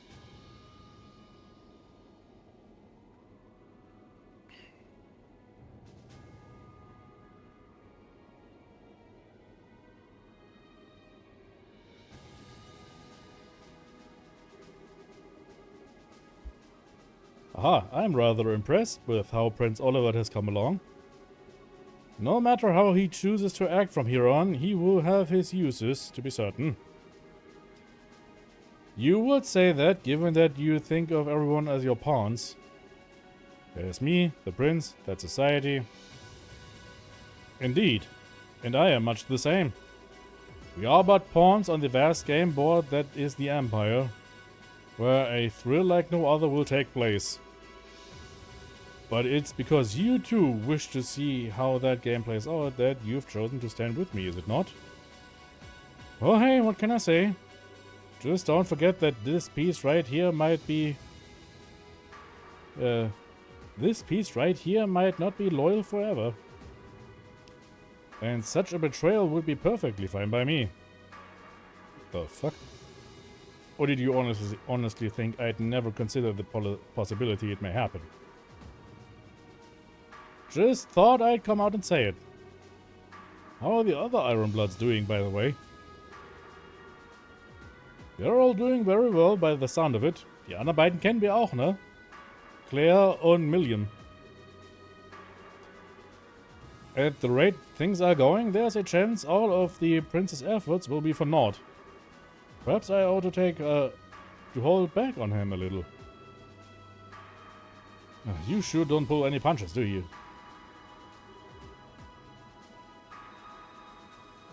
Einfach den Namen der Ironbloods gedroppt. Ja, ich meine, warum auch nicht, ne? Aber auch wieder so eine krasse Sache, ne? Dass das alles eigentlich scheinbar auch irgendwie schon zu diesem Zeitpunkt ausgeplant war. Also zu diesem Zeitpunkt hier von Trails in the Sky the Third war die Arc von Cold Steel so anscheinend schon geplant irgendwo. Also mich würde es echt interessieren, wie viel von der gesamten Story und dem Worldbuilding schon vorausgeplant war über die Reihe. Also was jetzt zu diesem Zeitpunkt oder schon im ersten Teil schon irgendwie schon angedacht war, wie das läuft. Also das würde mich echt, da wäre ich echt mal neugierig. I wouldn't write him off so easily if I were in your shoes. What?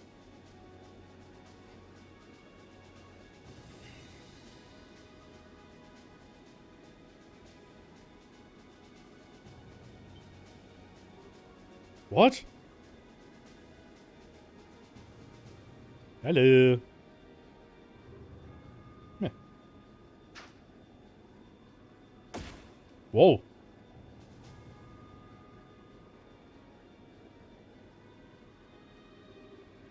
These look like rose petals? Ding dong. If you look out the windows on the right-hand side of the airship, you will be able to see the famous high-speed cruiser, the Orsay. We've been informed that it's on the way to blah blah blah blah of the Erebonian Empire. But he has also given us a message to relay to all the passengers. I give thanks to Adios for the good fortune to have been able to meet you today. May your journeys be filled with beautiful and of course, may your journey to your homes be safe and a pleasant one. This marks the end of his message.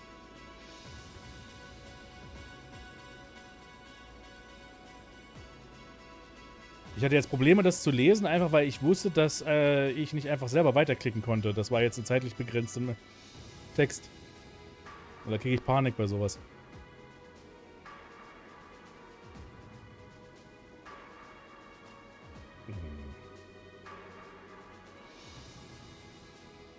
I never thought there was a bigger dumbass in this world than me.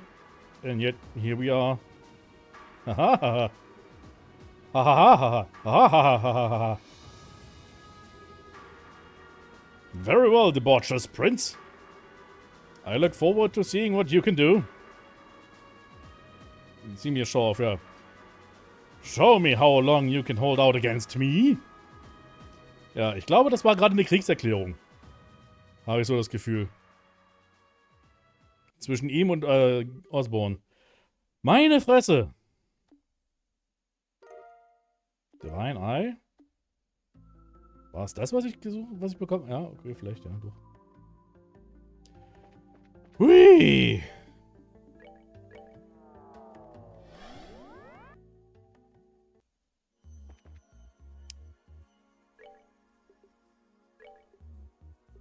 Nehmen wir mal kurz, wo ist er da? Ren zurück. Weil dieses Divine Eye wollte ich ihr ausrüsten. Ich habe nämlich, weil wir eins, was man wissen muss, Ren ist, was bei den Arts angeht, der beste Arts-Nutzer, die beste Arts-Nutzerin, wie auch immer. Ne, die beste Magierin. Einfach kurzum.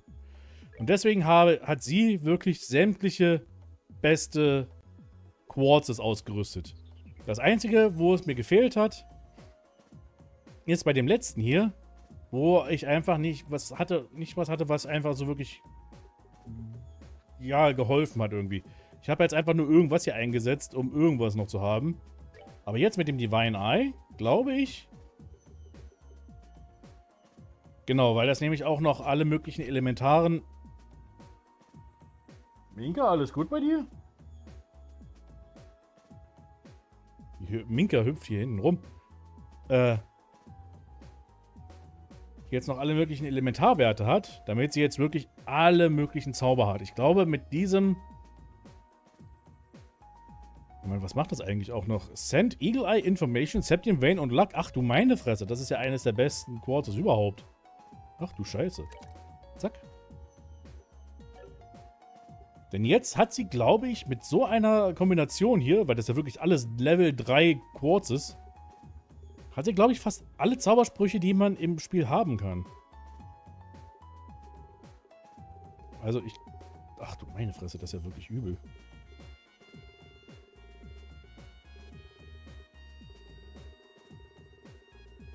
Also das ist jetzt wirklich eine Anordnung des Todes.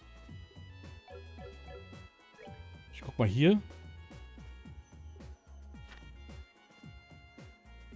Ja. Nee, ich habe nicht alles. Ich kann nicht alles haben. Der höchste Wasser-Cocytus kriege ich nicht hin, glaube ich. Und Grand Stream auch nicht. Ja, okay, es fehlt doch an manchen Stellen noch was. Aber da muss man sich dann, glaube ich, wirklich richtig spezialisieren drauf. Aber das, was sie jetzt hat, ist wirklich einfach rein von Variation her einfach mit das Beste, was geht eigentlich. Also das ist wirklich übel. Aber gut, so passt das.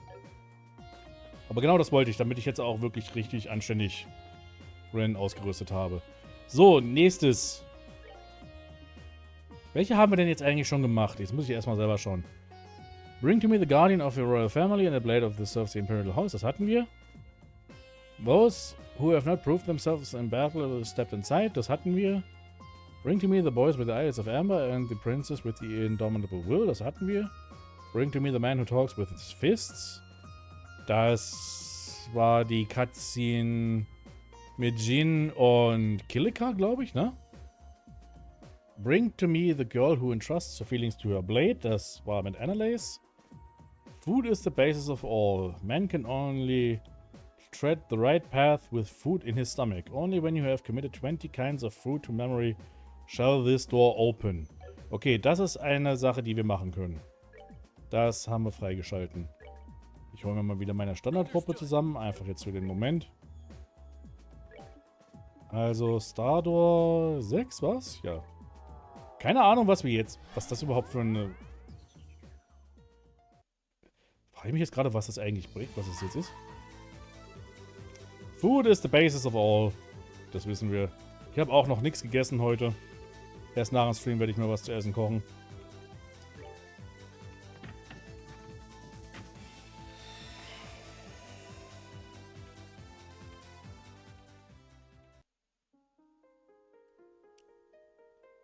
So, was haben wir jetzt hier vor uns? Also es...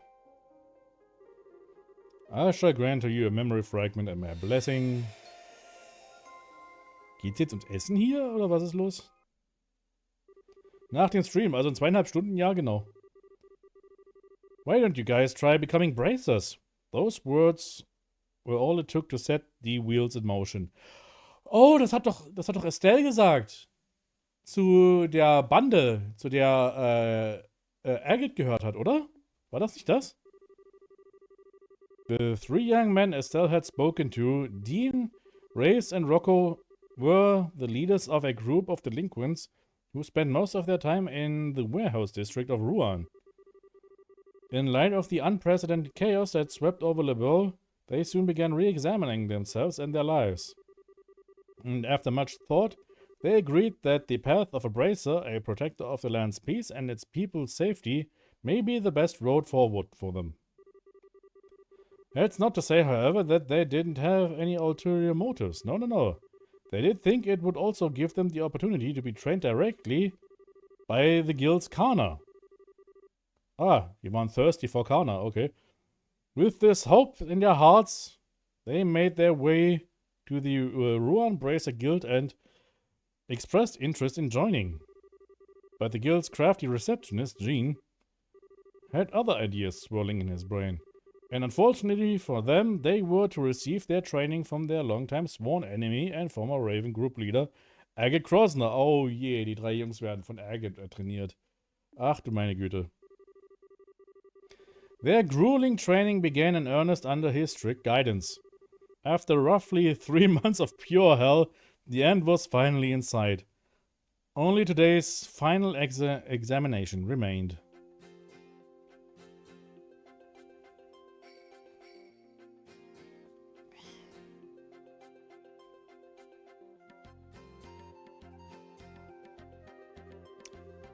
When I found out we were gonna be doing our final exam outside Ruan, I was so excited.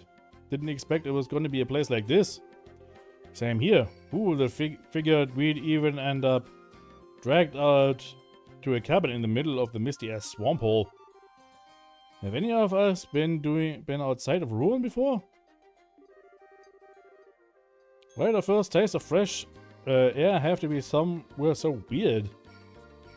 It's not like we're here on vacation. We're here as part of our training. Can't expect to get taken to the theme park or something. I guess. Wow, that's so grown up of you. Huh. Glad one of you has got his head screwed on. I thought I was gonna have to give you guys a lecture on why you're here, but maybe I can spare myself the boring crap after all. Anyway, that's enough shooting the shit right here. Shooting shit here. Sorry? Bah! Bah. Always gotta talk down to us. As you know, this final exam is what determines whether you pass your training or not. It all hinges on this. Pass and you're all junior bracers from here on. Fail and you ain't. Either way, let me say this. I'm impressed you've made it this far without dropping out. I wasn't sure you had it in you, but you sure as hell proved me wrong. Did he just praise us? What's gotten into him? I think I'm gonna be sick. What kind of heartless monster do you guys think I am? Just hurry up and spill the details. I'm getting sick of standing around here. I want to get started. That shows balls. Good. Don't show balls. Wir werden noch gebannt hier bei Twitch, wenn da sowas passiert. Alright, let's get down to it then. Your task's simple enough. You gotta make your way through a cave full of monsters, get to the end, and you pass. A cave? I thought our exam was gonna be in this valley. We gotta go somewhere else now? Quit whining. It's not far from here. It'll be harder than it sounds, but if you get to the end in one piece, you get your badges. I'm not giving you a strict time limit, but the longer you take, the longer you keep me waiting. So don't push your luck. That's it. Any questions? Sounds easy. All we have to do is go for a walk while beating up some monsters. This exam was made for us. This should be kind of fun. That's a note to the questions, I guess. Well, Wilma? Well, Wilma. I'll be counting on you to back him up for me. Well, if you insist. You sure they're up for this, though? It'll be fine, trust me. Okay, let's get our butts over to that cave.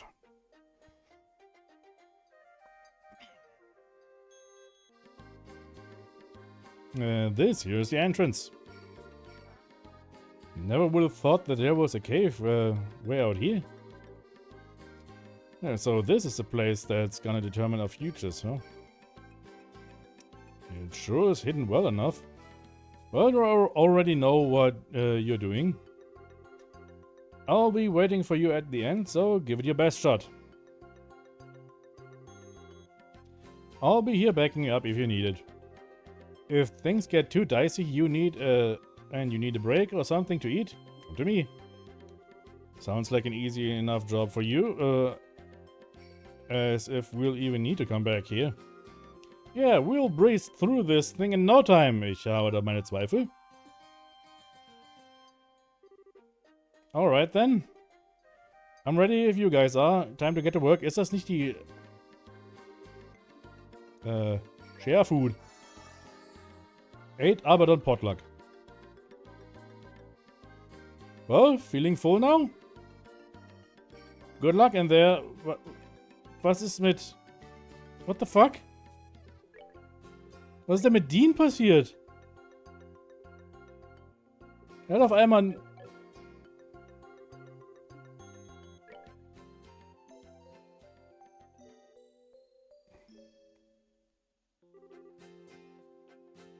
Enjoy your break. Ich glaube, das Abaddon Potluck hat irgendwie einen zufälligen Effekt, ne?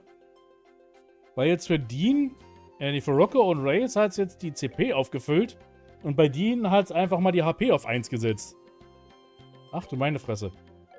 Okay, was habt denn ihr drauf? Okay, ihr seid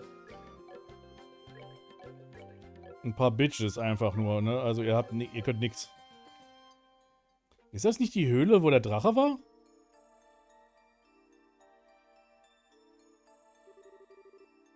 This place is pretty big inside, huh? Sehr, sehr schräg, einfach mit dem Trio loszugehen. Das, was sie vor allem spielen, das ist was mich gerade verwundert. Yeah, tons of empty space to fight in. You know as well as I do, making it through this cave isn't going to be the main event. It's him we're dealing with here. He'll be waiting for us at the end to challenge us to a fight, I guarantee it. You think so too, huh? Well, going by all our training so far, it's a pretty safe guess. That's how every other exercise has ended. I wonder how well we're going to be able to do against him this time. I feel like we've gotten pretty strong. We might have a chance, but who knows? Either way, this is a good chance to get back at him for having to put up with all his crap all the time. Let's get going and give him hell. Yeah, right there with you. Okay. Oh, ja, das ist die Höhle vom Drachen gewesen. That's one ugly monster.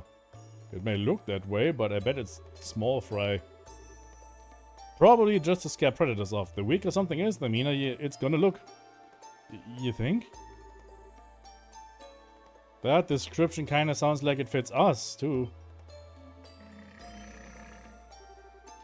I think it noticed us. Time to make it wish it hadn't. Oh, meine Güte, boys. Ihr... Blade Fang. Ja, okay.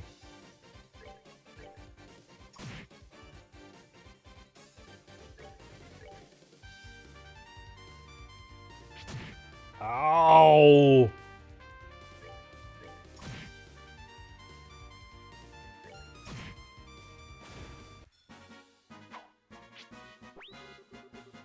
What the fuck?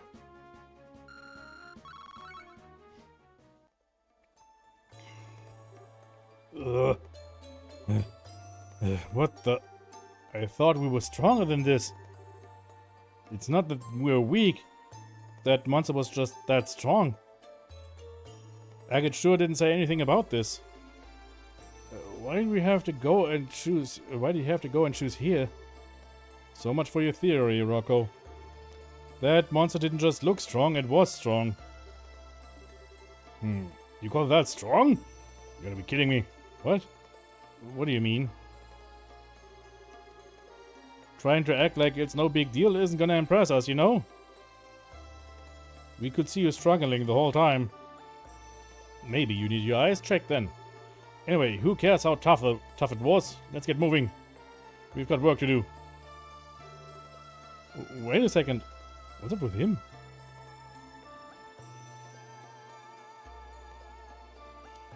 Okay. Das wird noch ein Spaß.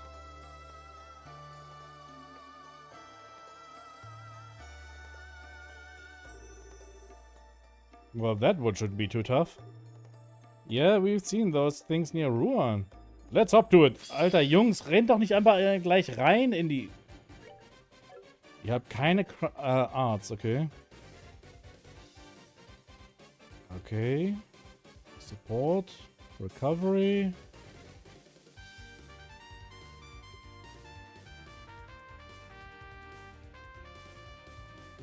100% Death Blow. No Mercy. Ist das wirklich richtig? Irgendwie habe ich das Gefühl, dass das... Mir bleibt nichts anderes übrig, als das Ding anzugreifen direkt, ne? Also ich habe keine Distanzangriffe. Ich muss nah rangehen und ich muss jetzt einfach hier die Explosion einfach fressen gerade. Oder dass sie vergiftet werden.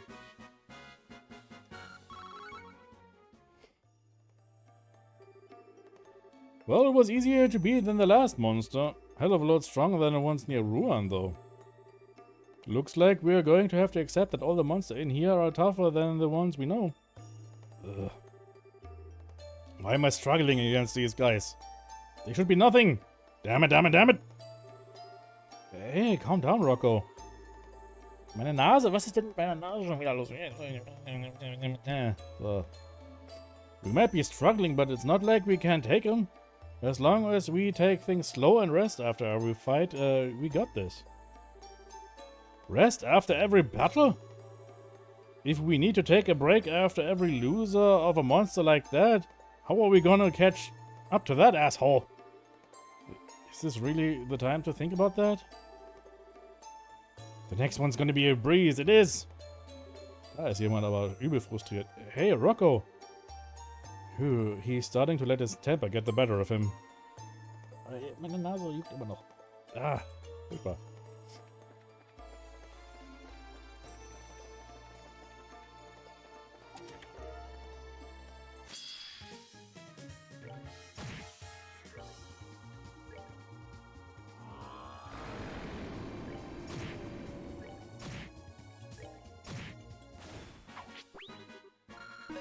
Hey, level up.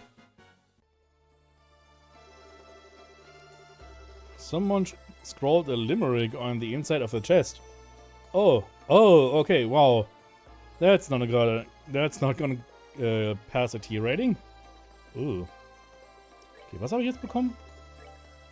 Weather Brooch. Wenn's faint, okay. Movement plus 2. Ist eigentlich auch was Besseres für ihn, glaube ich, ne? Ja, für Rocco. Weil das Cattail Movement plus 2, dass er besser sich bewegen kann und er ist der am ehesten noch zuhauen kann. Jeroboam. The treasure was you all along. Ich glaube, den Text hatten wir schon.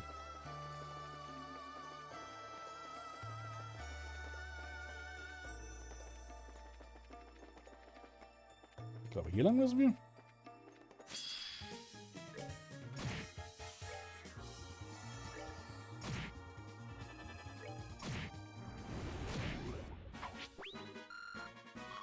Ja, ich glaube, niemanden interessiert die wirklich groß. Ich meine, es ist schön zu sehen, einfach noch Kontext zu sehen, dass sie es wirklich versuchen, Bracer zu werden. Und wer weiß, vielleicht sehen wir die ja auch später dann irgendwann mal wieder in der Reihe. Dass sie jetzt wirklich, ich meine, zu welchem Zeitpunkt spielt Trails the Third? Ja, also es muss dann quasi jetzt zum aktuellen Zeitpunkt, also zu Daybreak 2, sind diese Ereignisse 7 Jahre her. Also, ne, also ist es wirklich krass, wie viel Zeit da jetzt schon vergangen ist, seitdem das eigentlich hier passiert ist. Im Vergleich zum momentanen Zeitpunkt, in dem sich die Reihe befindet. Here's our next one, I guess. There's no way we'll struggle against this guy. Don't be so sure. After the other fights here, there's no way I'm letting my guard down this time. Stay cautious, guys.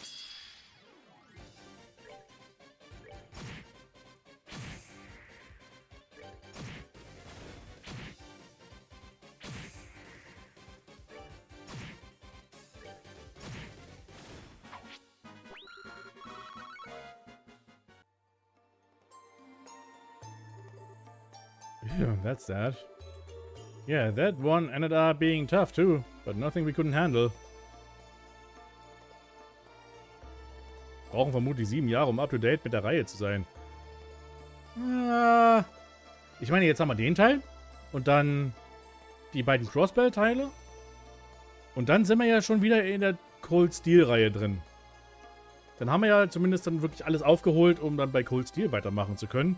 Die ersten, wir dürfen nicht vergessen, die ersten beiden Cold Steel-Teile haben wir schon. Also, wir sind weiter voraus, als du denkst manchmal. Also. Bah. If only there was 3 of me.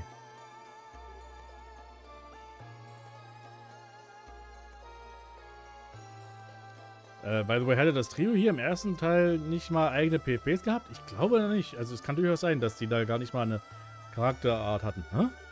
You say something? Couldn't you hear me? I meant what I said. If only there was 3 of me instead of just me and you 2 jokes, I'd have been done by now. If you say so, man.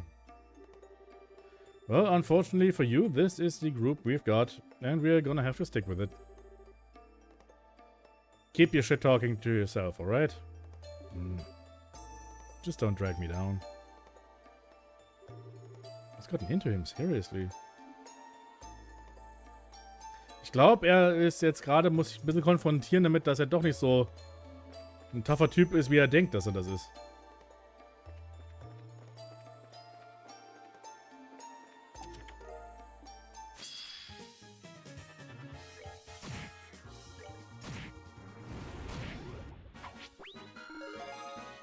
Nochmal Level-Ups. Leiter. Ah, das ist gar nicht mal so schlecht. Den kannst du haben.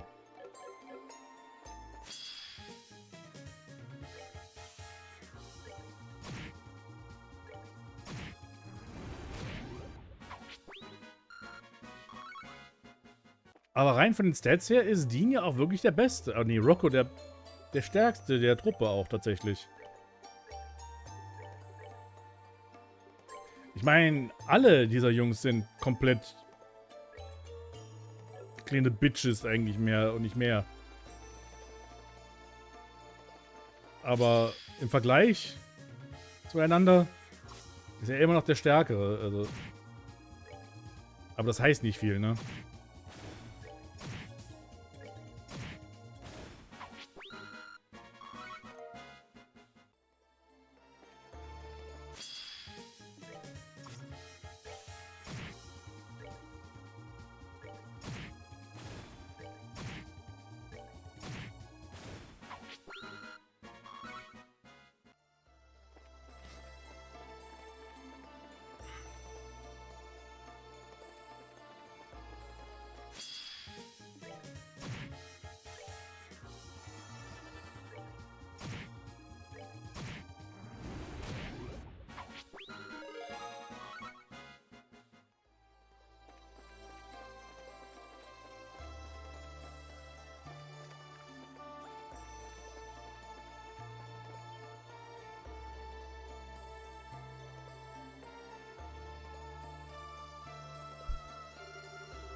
Why is there a frozen rock in the middle of the path?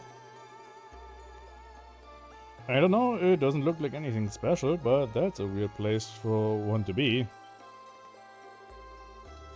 What's your damage? Don't wander over to random crap when you don't know what it is. Oh, it's moving. Maybe that warning was a little too late?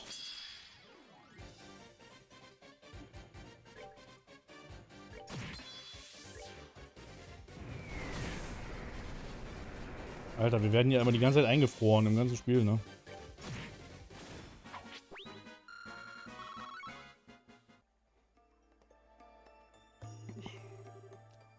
that scared the heck out of me. No doubt, who would have thought a rock would turn into a monster?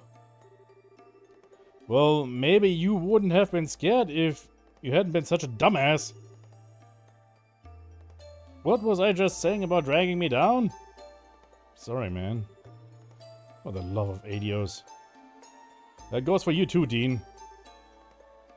You ever gonna grow out of being such a damn coward? At this rate, we are not even gonna be able to get through here by sundown. Maybe it's time I cut the dead weight and went on by myself. Then go. What was that? You heard me. If you're that determined to go by yourself, be my guest. You're the tough one here, right? You can handle everything in here by yourself, right? Why would you want a bunch of weaklings like us around? Get moving, tough guy. Try saying that again. Besides, the only reason we're even here in this cave right now is because you thought it was a good idea. I'm sick of it. And I sure as hell don't want to be told I'm getting in the way by the guy who forced me into this crap. Come on, Race, we're out of here. Yeah, I'm good with that. I know when I'm not needed. No point in hanging around after being told I'm dead weight. Huh. That's how it's gonna be, huh? See you never. Das ist eine sehr gute Idee, Jungs.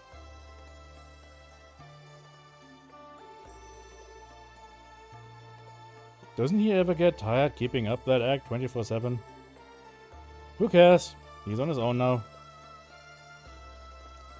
Oh, super. Wir sind wirklich tatsächlich alleine jetzt.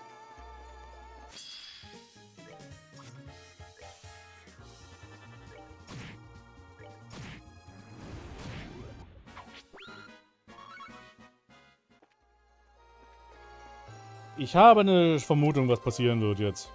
Reviving Bomb, den werden wir vielleicht sogar brauchen. What makes the chests of Lebel so talkative anyway?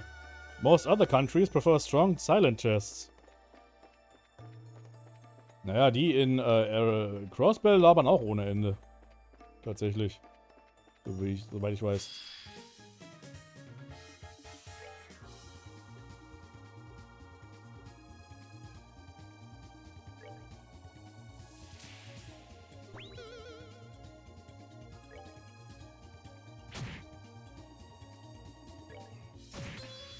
Holy shit, das war ja ein Debuff ohne Ende.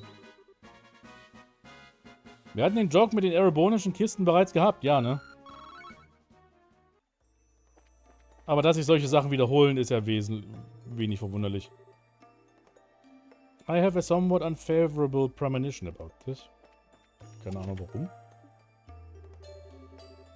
The lock on front of the chest is just painted on. Wundert mich auch wenig. Hier waren wir schon? Okay, wir haben jetzt erstmal alles, glaube ich. So wichtig sind die Items hier, glaube ich, nicht.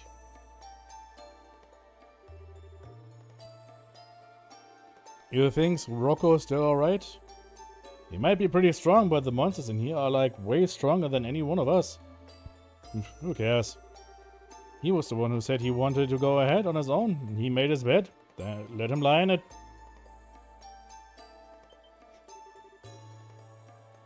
Haven't seen one like this before. What is this creepy thing? So, der Shakedown. Ja, okay. Verteidigung minus 100%. Das ist nützlich. Space Jam.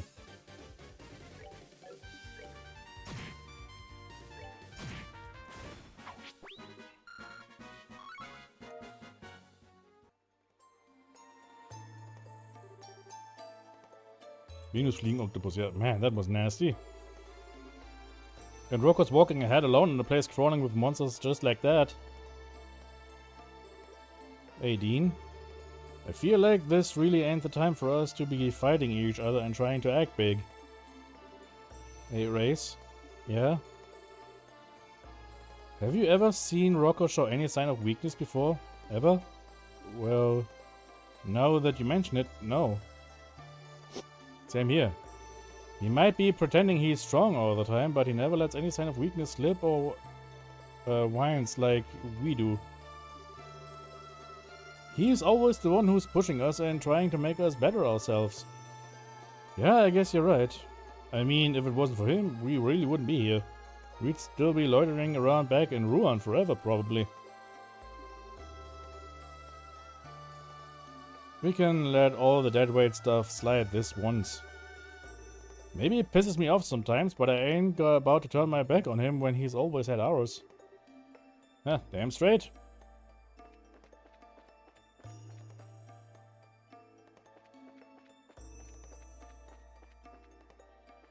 Moment. Ich musste hier langlaufen, okay.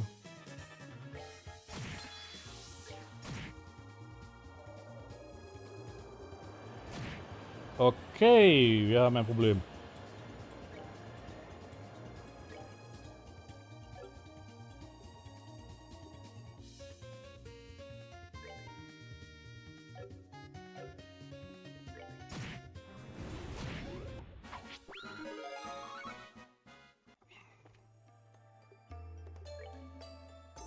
Oh, wir haben...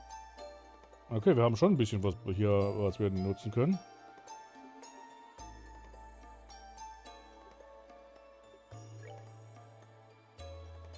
Ach, okay, ich hatte ein Level abgehabt, also bin ich vollkommen geheilt. Okay, alles klar. Oder nee, bin ich doch richtig gelaufen? Ja, Gott, ich und meine Orientierung sind wieder.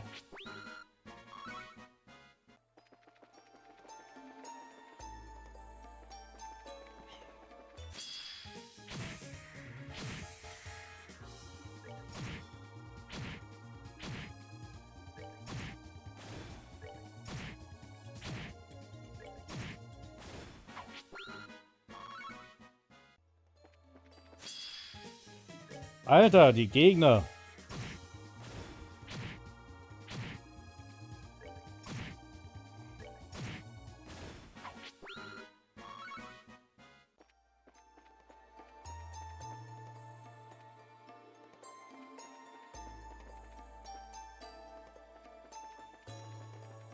Ja, nee, doch, wir sind zurückgelaufen.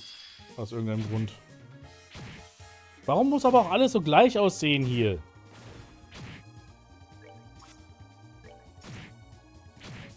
Ich meine, ich verstehe schon, wir sollten jetzt zurücklaufen, weil wir gesagt haben, okay, wir geben auf. Alter!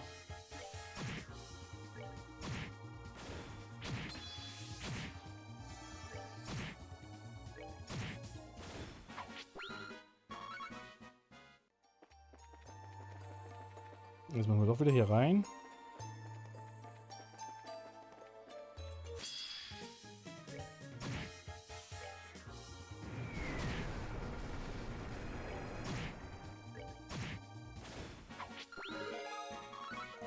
Aber die kriegen Level-Ups ohne Ende hier, ne? Also es ist wirklich schon ordentlich.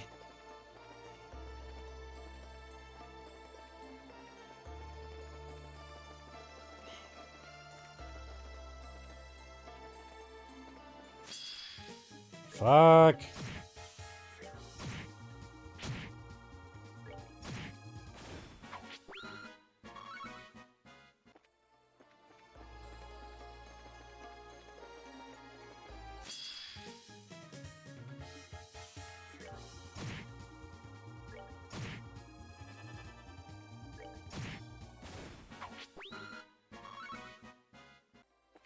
Ich habe jetzt einfach mal die Kamera nicht verändert.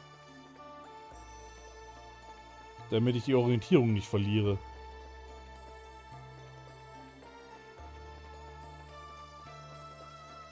Jetzt haben wir richtig.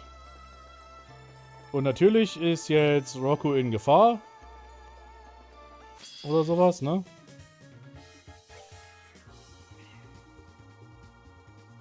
Die haben tatsächlich nur einen einzigen Angriff. Der No Mercy. Alles andere sind Buffs.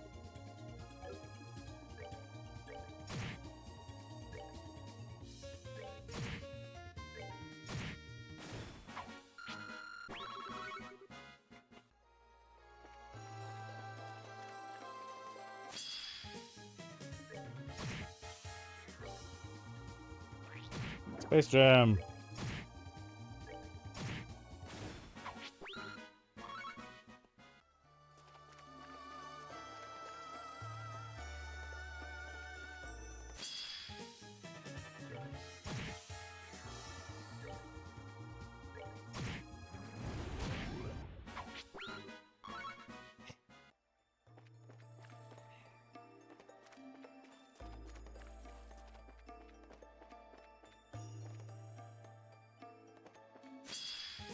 ein Gegner nach dem nächsten. Es ist ja wirklich einfach hier ein...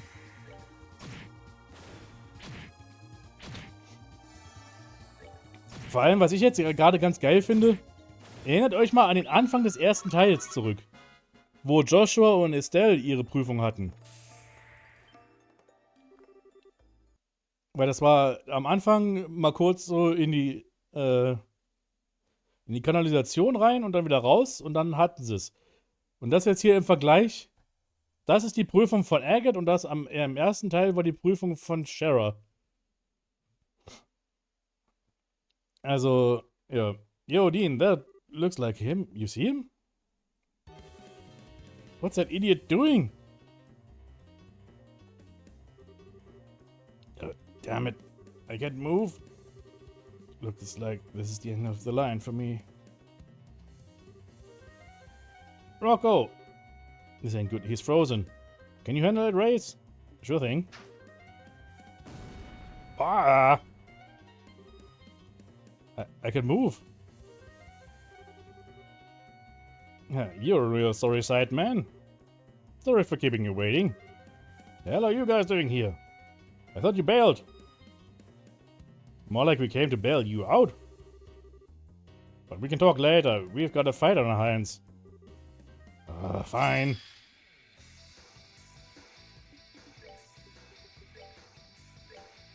No mercy. Ich bin mal neugierig, wie das aussieht, ja. Okay. Lame. Aber es hat funktioniert. 100% Deathblow, ja, mal am Arsch.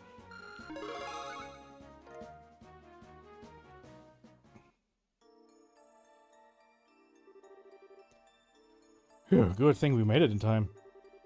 Seriously, you really bit off more than you can chew this time, Rocky. What are you two doing here? Why did you come after me? Even without guys, I could have handled that just... No, you couldn't, you dumbass. What was that? For once in your life, stop being so stubborn. If we hadn't come when we did, you would have been dead. And you know it too. You just don't want to say it. What was that? Nah, I guess I haven't got the right to be getting all angry. Sorry, man. I shouldn't have told you to go alone like I did. I might have said earlier that I was only trying to become a bracer because you pushed us into it. But I swear that's not the only reason. There's no way I could have made it through all that insane training we got put through and not quit part way if that was the only reason. I would have thrown in the towel a long time ago if I wasn't serious about all this. What he said. I'm just as serious about this as you are, you know? I know you're in a rush to try and be as tough as Agatha and everything, and I can't blame you. But whether it's how you would want... Moment, nee, warte, ich hätte mein Getränk gerne on the Rocco. Ich meine on the rocks. Ach so, weil er eingefroren war, ja. But whether it's how you'd want things or not, the three of us are in this together. It wouldn't hurt to rely on us a little. At least a little, wouldn't it? Alright, you got me. And I ain't no dumbass, Dean. I know my limits. You're probably right. I was just in so much of a rush to try and narrow the gap between us that I lost sight of myself. Rocco. But that last fight was enough to open my eyes. I'm not up for the task of getting through this place alone. I don't know that I need you guys with me every step of the way. So, sorry. Would you two let me stick with you again? Hey, come on, really? As if you even need to ask. Thanks. Yeah, it was getting into you two. Anyone look at you two now and think smooching and wedding bells are in your future? You've made up, so make with the kissing. Oh, shove it up your ass. The kissing? Okay. Besides, you still owe me an apology. Huh? For what? When someone's frozen, you're supposed to use an item on them or something. You know, like a courier balm. Were you trying to kill me? Hey, it did the trick, right? I guess. Maybe I do owe you one. Thanks. It's gotten into you. Wait. Am I the one you want to smooch? In your dreams? Kidding, kidding. Well, anyway, let's get going. You got it right. Blah blah. Meine Güte. Ist hier noch irgendwas?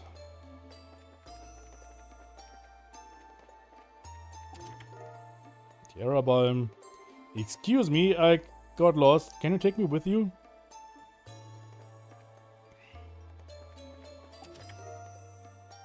Serum powder. Thanks for lifting that guilt off of me. Bitteschön. Reviving balm. Unfortunately, what you store from me won't help relieve you of your kleptomanic issues. Ja, aber es hilft mir trotzdem bei irgendwas. Whoa. This is way more roomy than the other caves we've been in. You think this is the end of the line? Sure looks that way. I don't see anything here though, or anyone. Maybe we haven't finished exploring? Nah, you're done. Nice work, guys. What? Where did you come from? You were tailing us the whole time, weren't you? Er hat nicht auf uns gewartet, er war die ganze Zeit hinter uns. Okay. Bingo. I've seen everything that's happened on the way here. I figured you wouldn't find it easy, but I wasn't expecting you all to split up partway through. That was your fault for picking this place. We wouldn't have split up if you picked somewhere less complicated. That's why I picked this place, numbnuts. I wanted to see how you'd react when you found yourselves in a complex situation. And I got exactly what I wanted out of it. Huh, yeah, I can buy that. Thanks a lot. You guys are really squared away in battle. I'll give you that. On that front, you're already ahead of your average junior bracer. Really? You really think so? But that's only in terms of strength. Unfortunately, you need more than that to be a good bracer, junior or senior. What I saw today really helped me make up my mind on whether you're cut out for this line of work. Good for you.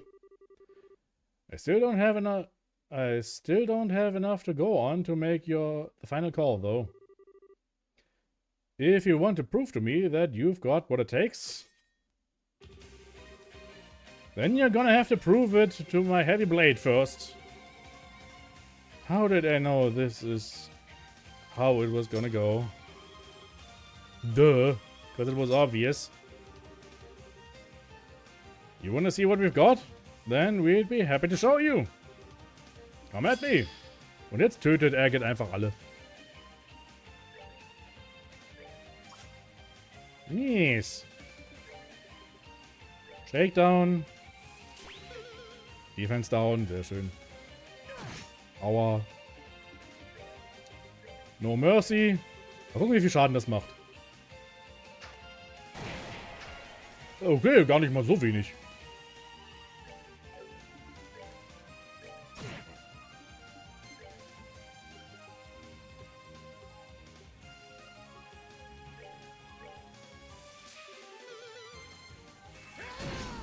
Aber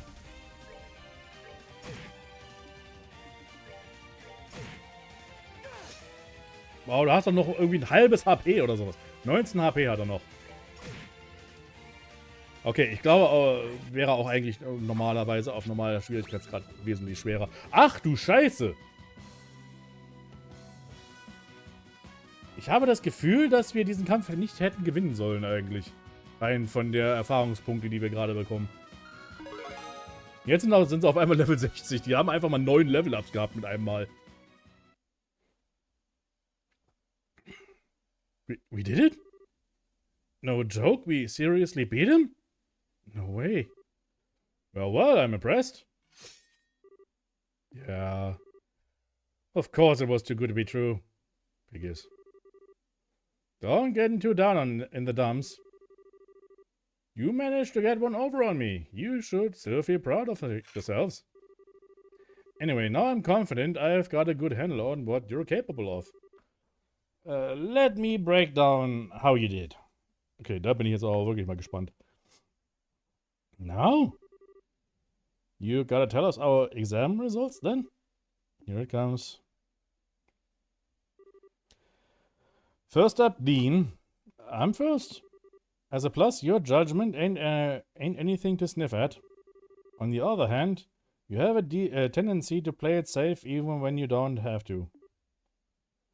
Als gerade bei dem Steinmonster sich zurückgehalten hat, ja.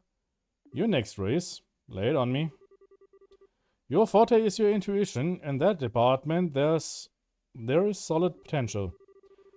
As far as negatives go, it's hard to overlook how careless you can be when a situation calls for critical thinking. Finally, there's you, Rocco. Du bist völlig inkompetent und warum bist du eigentlich hier? Geh einfach raus und ertränk dich im Fluss. I'll give you credit for your determination and unrelenting drive to get the job done. But I really can't praise your inability to make calm, rational decisions.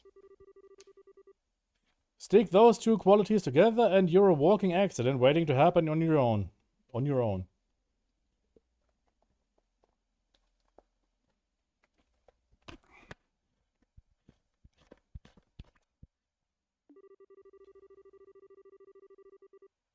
So, as I'm sure you can already tell, the three of you just aren't there yet. You're all missing something before I could call you ready. Watching you all work, I was on tenterhooks. Tenterhooks? Was sind denn tenterhooks? The whole time. I hate to admit it, but he's probably right. Guess we're done then. That's just if I rate the three of you as individuals. If I rate you as a team, then my verdict becomes a little different. Huh? Wait, what? Watching you take on that last monster on the way here was when I was finally able to stake my confidence in you. Individually, none of you meet the mark, but slap the three of you together and you just about squeeze over the line. And that's why I'm gonna give you a passing grade, on one condition. We passed? What's the condition? You can be bracers, but you can only accept jobs as a group of three, not individually.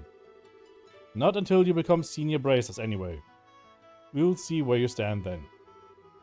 I'll be passing the news on to Jean, so once that's done and over with, he can throw all the work you can handle your way. Together? That's right. I want you to build up experience working together as a group, work on each other and each of your weaknesses. Then by the time you hit senior level, you'll hopefully be ready to take on the kind of solo work that you can't do now. I see. I can't help but feel lame for only getting a conditional pass. Sure, but it beats flunking out completely. Exactly. Well, I'll be expecting a lot of improvement from you guys. By the way, you planning on sticking on stun rods as your main weapons? I'll buy you all new ones from the weapon shop over in Bose in honor of your passing, just as a little something from me. You're gonna buy us something? That's awesome! I think I'm gonna be sick. For crying out loud, my rep with you guys is even worse than I thought. I'm not some kind of evil monster that feeds off of pain and suffering, you know. Huh, could have fooled me. He might be right though. I mean, he's always nice to that little girl. He's gotta have a soft spot hidden in there somewhere. What was her name? Tita? You run around that by me again? Crap. Why did you have to go and bring her up? Oops. So that's how you guys want to play this, huh? I should have known being nice wasn't gonna get me anywhere. Way to freaking go, Reese. No more messing around. Your ass is gonna be running your way back to the entrance. Anyway, anyone who falls behind any more than I'm willing to allow gets my blade chucked in the back of the head. Ah, right. You're the one with the most stamina here, Rocco. You got a little way so he doesn't catch up with us. That was the plan all along. Exhausting right to the very end, huh? Less talking, more running? Yes, sir.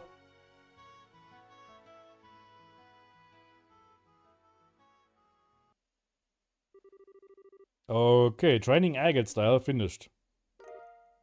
Super Gladiator Headband. Und 100 Mira erhalten. Oh, süß. Das war ja gar nichts. Was macht denn das Gladiator Headband? Ich glaube, ich weiß, was das macht.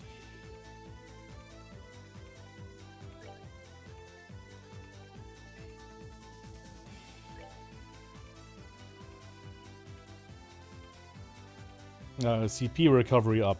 Und tatsächlich ist das was für Richard sehr, sehr nützlich. Weil der ist einer, der wirklich sehr, sehr extrem viel CP benötigt. Wenn ich daran denke, was CP auch bedeuten kann, klang das jetzt sehr, sehr falsch. Okay, nächstes.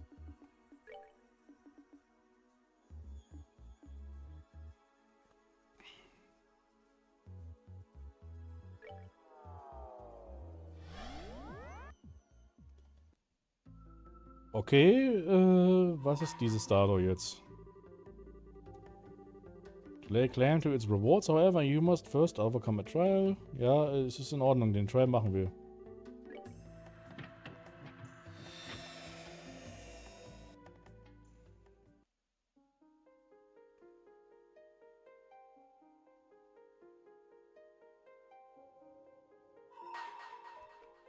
Monster? Okay, ja. Overcome the trial before you, then I shall grant you the memory fragment and my blessing.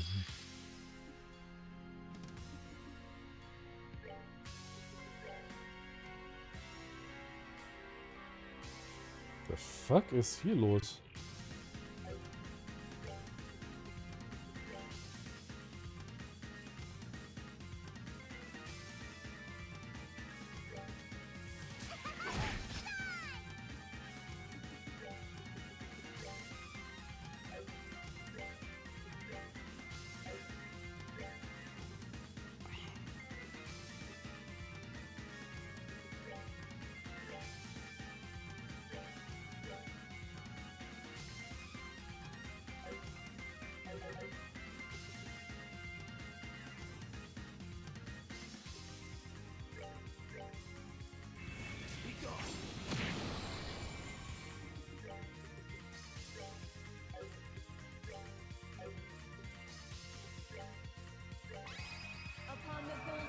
Okay. Ich will einfach so viele Gegner wie möglich jetzt mit einem Mal hier aus dem Weg geräumt haben. Moment mal, kannst du eigentlich? Oh fuck, der kann ja jetzt hier die S-Craft, die wir eben hatten. Macht der immer noch so viel Schaden? Das will ich jetzt einfach mal sehen. Wie viel Schaden dieser Angriff eigentlich macht. Weil der hat ja beim letzten Mal wirklich einfach unheiligen Schaden gemacht.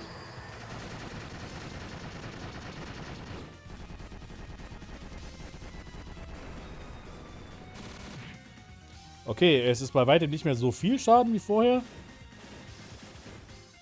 Aber wenig ist es trotzdem nicht.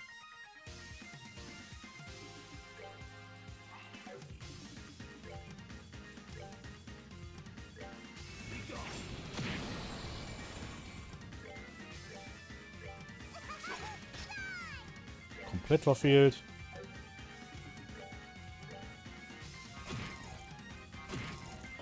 Holy shit. Das passiert, wenn man versteinert wird.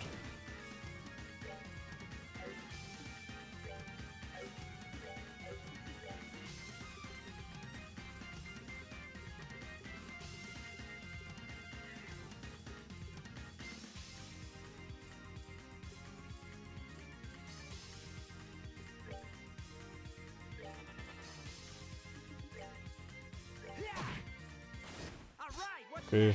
Ja, mein Gott. Ist nicht gut, wenn man bedenkt, dass es... Ja, na klar. Aber das passt auch irgendwo.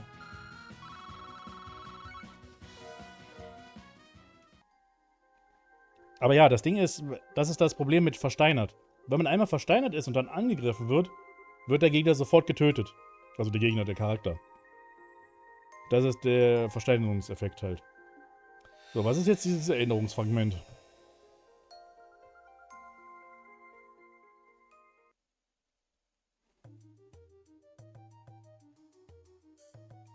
Orbments? Ja, okay. Orbments are devices that use the orbal energy contained within Septium to cause a variety of useful effects. Wird uns jetzt einfach mal das... Werden uns jetzt Orbments erklärt, oder was? It has only been a little over half a century since they were first invented. But even in such a short time, they have already revolutionized the world as we know it. From daily necessities such as lighting and heating, to tanks and other similar weapons used to defend our nations, orbments are used in just about every facet of our lives. In fact, it's now hard to imagine life without them. So much of what we take for granted in life now involves them in some way. And it is to proliferate and advance the development of these orbments that we exist. We, the Epstein Foundation. Our foundation was first established in the year 1155 of the Septian calendar, the year after Professor Epstein's passing, and was created by his brilliant-minded disciples in order to honor his wishes. The foundation is based in his home state of Lehman, where it remains in operation to this day. It was rather limited in size in the beginning, and its attempts to spread orbal technology was initially met with little success. Sensing that the professor's dream would never be realized at the rate they were going, 3 key researchers left Lehman to try and spread the seeds of orbal technology across the continent themselves. Epstein als Name ist wirklich nicht gut gealtert. Nee, aber das konnten sie ja vorher nicht wissen. One of these was Professor G. Schmidt. Den werden wir noch kennenlernen, dann in Kultstil. Das kann ich schon mal sagen. Oder haben wir nicht den... Nee, Moment, wir haben ihn doch schon im zweiten Teil gesehen, ne? Doch, der war auch im zweiten Teil schon. Das ist der nicht auszuhaltende Opa, der das Schwert für Valimar gemacht hat, genau. Ja, nee, der war schon im zweiten Teil, stimmt. Habe ich ganz vergessen. Ich versuche, den Typen aus meinem Gedächtnis zu löschen, weil ich den so unerträglich finde.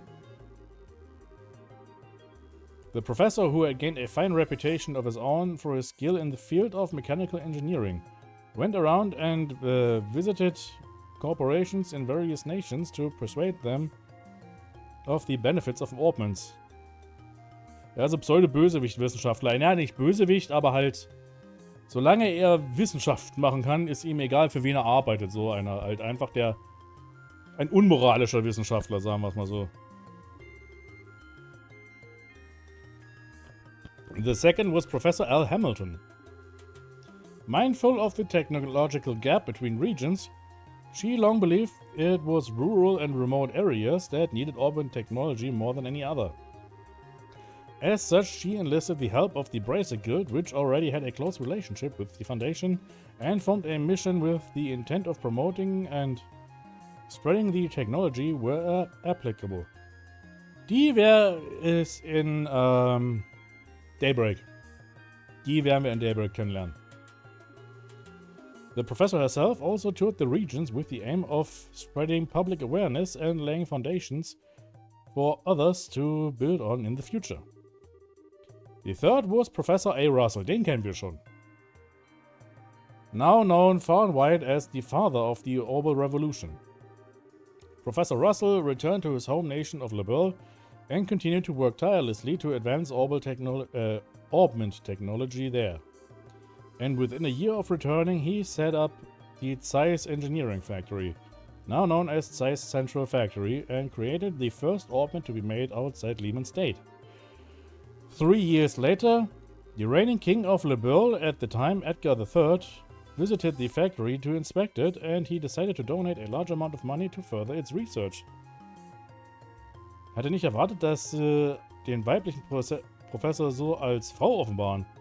Ansonsten ist sowas gerne als Twist. Ja, normalerweise ja, aber hier, glaube ich, haben sie sich gedacht, ja, warum überhaupt? Warum muss das ein Twist sein?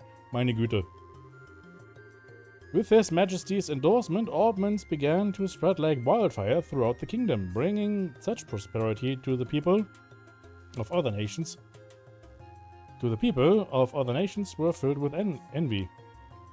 That the people of other nations were filled with envy. So.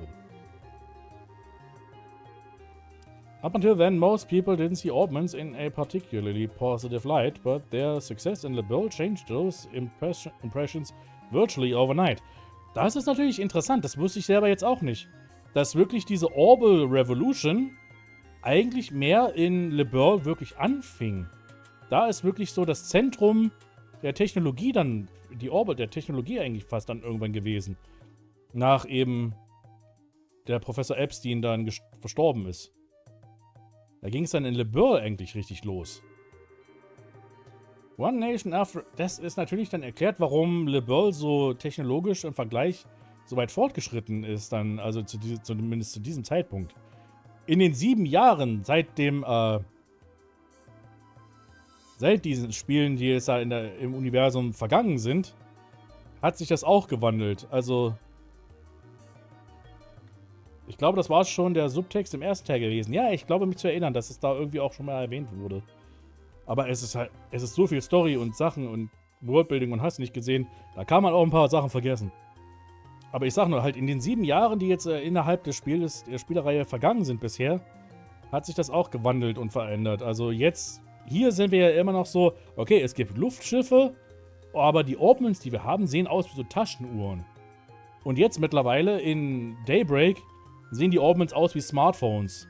Und es gibt Internet überall und alle haben einen Laptop und ihre Smartphones und PCs und es gibt Social Media tatsächlich auch noch dort und es gibt sogar Streamer und hast nicht gesehen. Also mittlerweile ist jetzt zum Zeitpunkt von Daybreak hat sich die Technologie in den 7 Jahren wirklich so weit entwickelt, dass sie an unsere Technologie eigentlich so ziemlich rankommt, also so ziemlich auf demselben Level ist. Und das in nur 7 Jahren.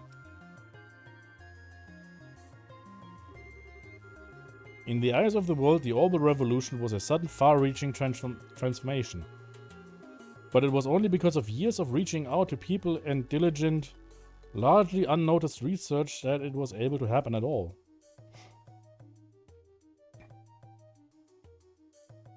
Ja, schön. Kann man nicht lesen, aber was soll's. The Foundation's activities center around the following 3 guiding principles. 1. Carrying out fundamental research on ordnance. 2. Spreading orbital technology and informing the public of its benefits. 3. Contributing to world peace through technology. Now then, let's discuss each of these 3 guiding principles in more depth. Carrying out fundamental research. The Foundation's most important mission is naturally the improvement and development of orbital technology. The fundamental principles behind how orbments work need no improvements as such, but their architectures, their internal structures have been improved upon countless times in the past and will surely continue on to be perfected by the curious mind as the years go on. Das kann man wohl sagen. Fundamental principles behind orbments work need no improvements. Okay. Orbments architecture concerns the mechanical parts inside them, such as the cogs and screws, and there is still plenty of room for change as this new technology develops.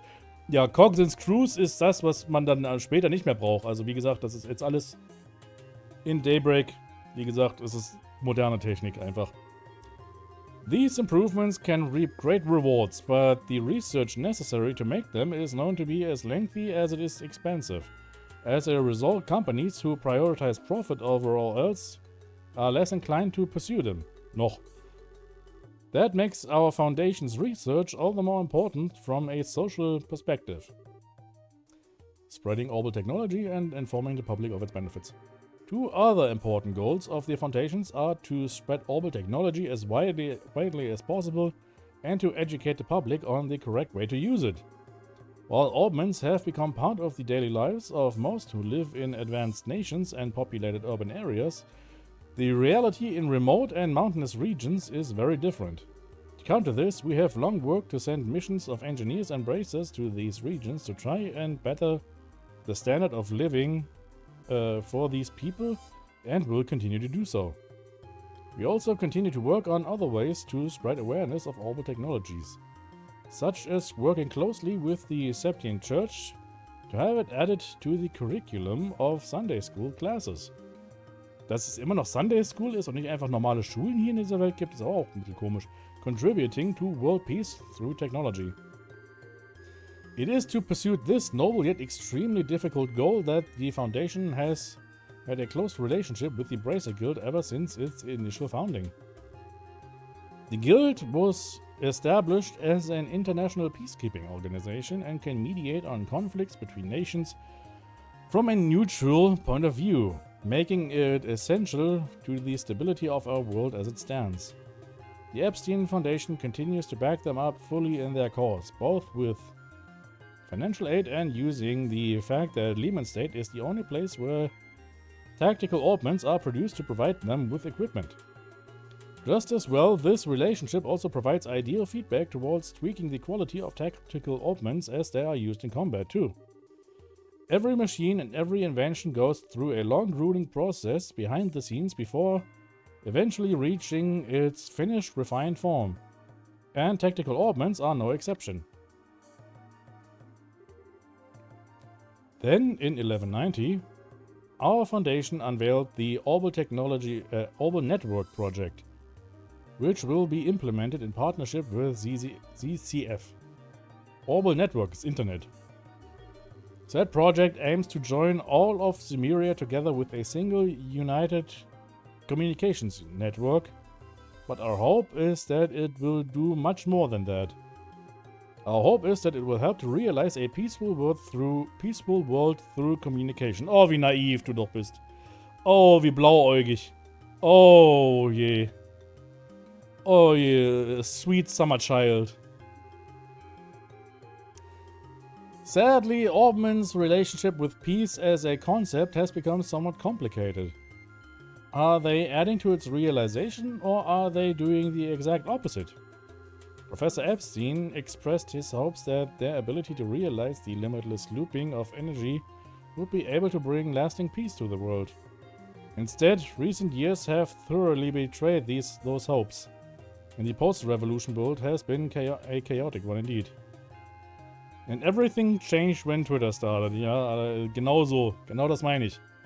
Und wie gesagt, jetzt in Daybreak oder dem späteren Kai no Kiseki gibt es soziale Medien mittlerweile. Oder nee, auch in Daybreak 2 schon. Gibt es soziale Medien. Also, da geht's gerade richtig den Bach runter dann so langsam, glaube ich. The conflict between Liberl and Erebonia, for one, made significant use of orbital weaponry, airships included. It seems beyond a doubt that orbital weaponry will continue to become more and more advanced, making war an even more tragic event than ever. In the face of all of this, how should we go about trying to create a peaceful world? We believe the best way to do this is to rely on the power of communication and a means to do so with people of different nationalities and races. Ach du meine Güte, das ist ja wirklich übel woke hier gerade. If these people can more easily interact and more easily deepen their understanding of one another, perhaps that will allow us to create the world we all so dearly desire.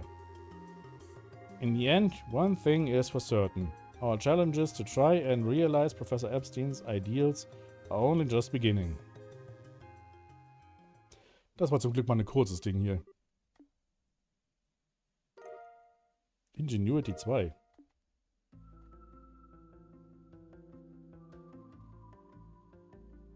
Was macht ein Ingenuity 2?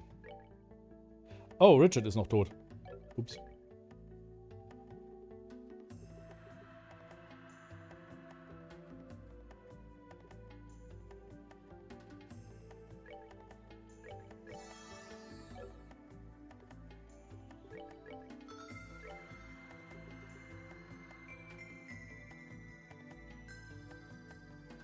Ah, okay.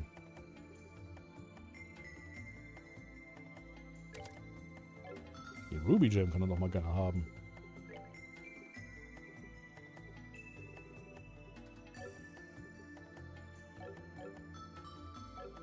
Okay, nächste. Ich glaube, wir haben jetzt erstmal alle Stardust, die wir machen können, ne?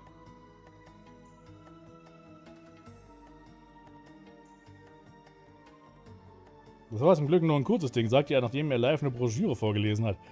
Aber im Vergleich zu den anderen Sachen war das wirklich was Kurzes. Ich meine, allein hier das Ding. Das mit Oliver und Müller, das ging ja ewig. Und das ist eigentlich, die Stardust sind eigentlich da gedacht, dass das die kürzeren Sachen sind. Die Moondors sind die langen Dinger eigentlich. All Maze had food within the store. Das hatten wir gerade. Food is the base, das hatten wir gerade. Hatten wir. Hatten wir.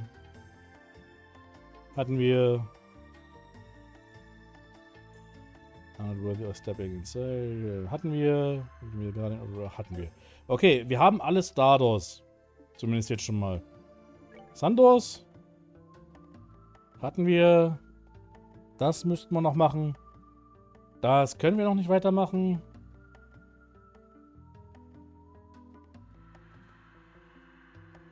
Present the card that governs fate. Moment. Können wir das machen?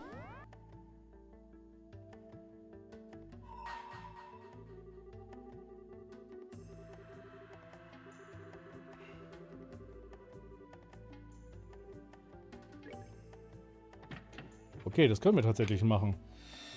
Ich glaube, das Item haben wir irgendwann mal bekommen. Das war, glaube ich, tatsächlich ein Ausrüstungs-Item für Shara oder sowas. Bin ich mal gespannt, was das eigentlich ist.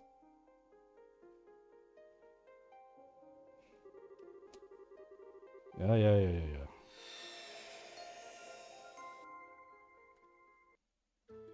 Weil das ist ein Sandor, das heißt, das wäre ein Minigame. The Calvert Republic. There's a city in this country, a place where migrants from the east have recreated their homeland down to the bright lacquered tiles.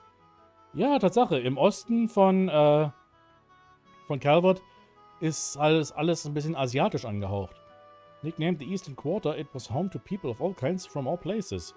In the northern outskirts of that town was a little rundown bar. Doubtless it had been presentable once, but now the plaster was crumbling and what doors were left barely fit their pitted frames.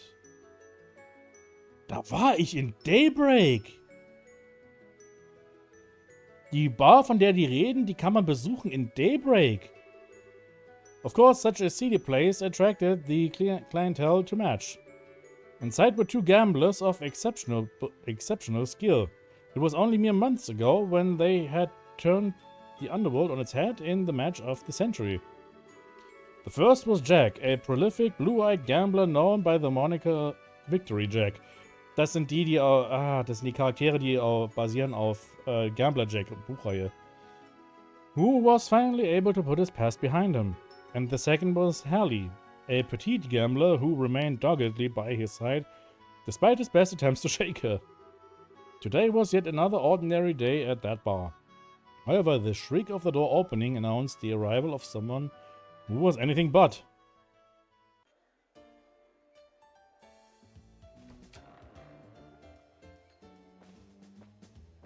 Okay. Huh? Who the hell are you?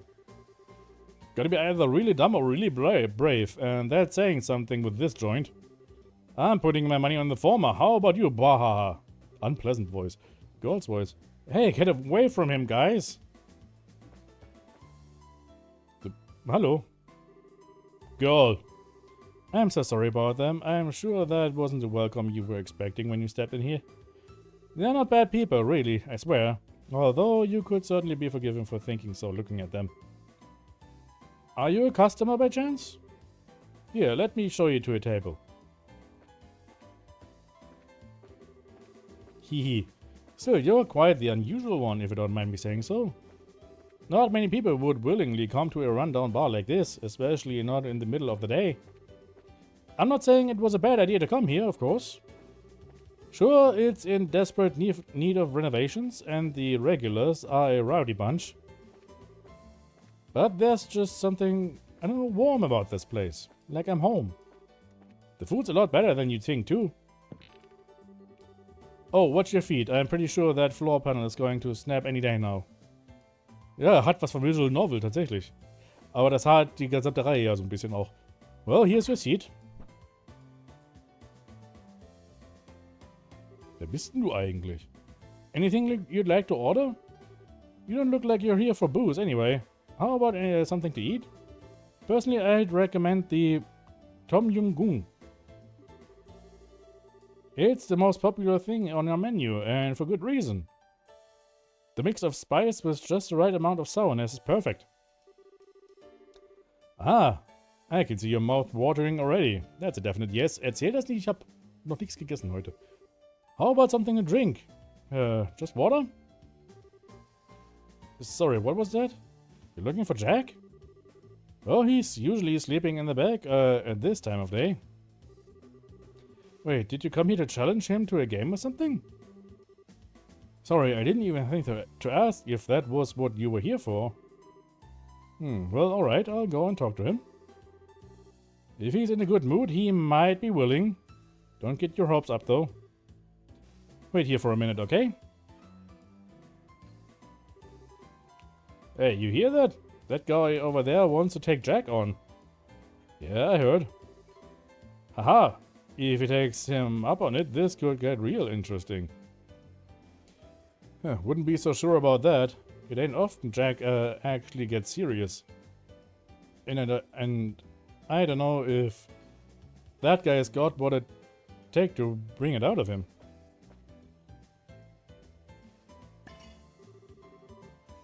Well, here's the Tom Yum Goong you ordered. Eat it while it's still hot. And as for Jack, sorry, but he says he'll pass this time. Seems like he's still hungover from drinking yesterday. Doesn't even want to get up. I'm sure that's not what you want to hear after coming all this way to challenge him, but that's Jack for you. Wait, no, I've got a great idea. How about you and I have a game first? If you beat me, I'll go bug him again. I'm sure he'd be totally interested in someone who's better than me. Surprised? I'm actually quite the gambler, you know. Bist du Hallie oder was? Ah, okay, sie ist das. Okay. My name's Hallie. I am the daughter of the legendary gambler king. Not exactly a household name, but it's a pretty famous one in these kinds of circles. Fair warning, I don't plan on holding back one bit. If you're doing this, we're going all out. Plus, if I win, I'm going to have to ask you to leave. Are you good with that? I'll take that as a yes. Well, let's move to a more suitable table, shall we? As for the game, how does Blackjack sound?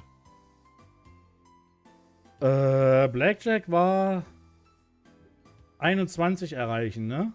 Oder in die Nähe zu kommen. You will play a series of blackjack games against Hallie one-on-one. A maximum of 7 games will take place. And the first player to win 4 games is the victor. The following commands can be used. Hit. Take 1 additional card. You can... Hat echtes Gambling jetzt, ja? Hit. Take 1 additional card. You can take up to 6 additional cards, providing you don't bust. Your total score reaches or exceeds 22. Stand. Take no additional cards and take on your opponent using the ones you already have. Having 7 cards and a combined total score of 21 or less results in a 7 cards hand, which is even stronger than a blackjack. 2 cards with a total of 21 between them. Yeah. There are no other possible special hands. Okay, es ist einfach Blackjack, okay. Are you ready? Then let's get started.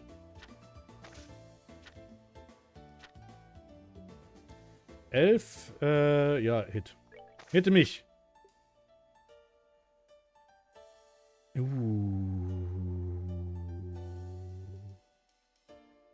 Stand.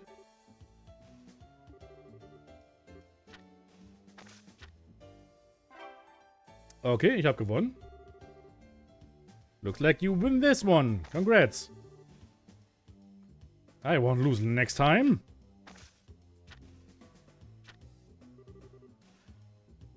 You aren't going to draw?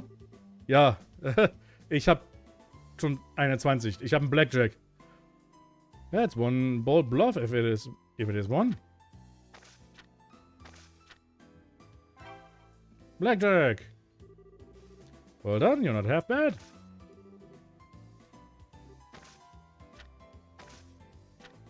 Alter, wenn ich jetzt noch ein Ass habe. Nee. Hit me. Hit me. Hit me. Shit.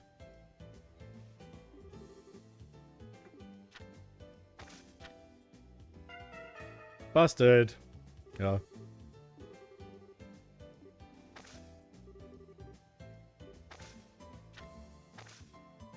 Ich meine, das hier ist reinstes Glücksspiel, ne?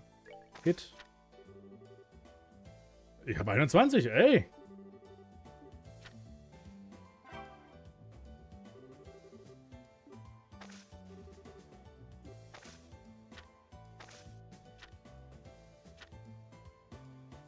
Hit. Shit. Das kann natürlich passieren. Ich muss nur noch einmal gewinnen, also...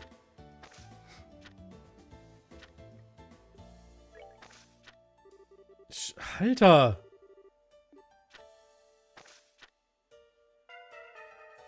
Ihr macht's jetzt wirklich spannend, ne?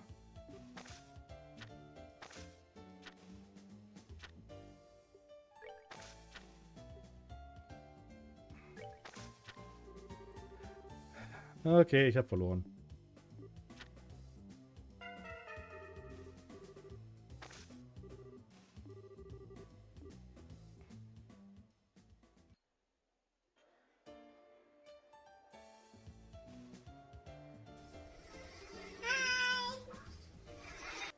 Hallo?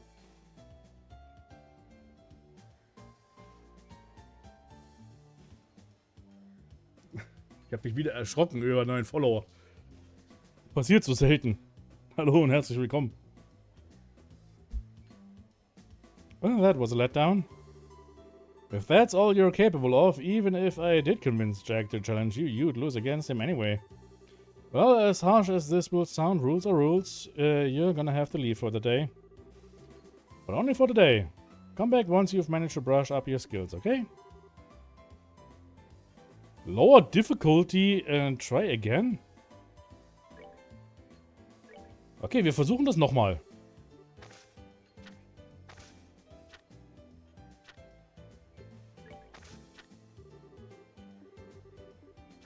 Jetzt könnt ihr zusehen, wie ich ein Problem entwickle.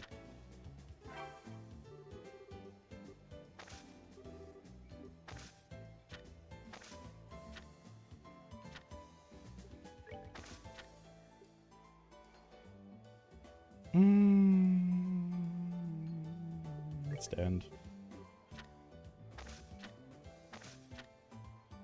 Hey!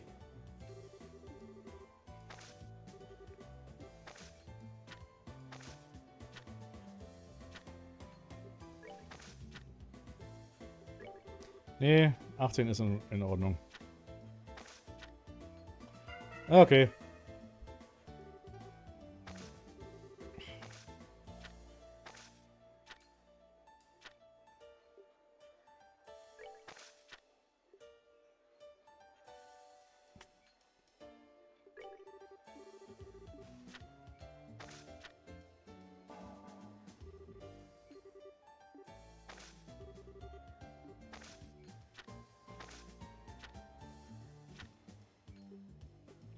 Ja, nee, Stand. Wir bleiben dabei. Yay.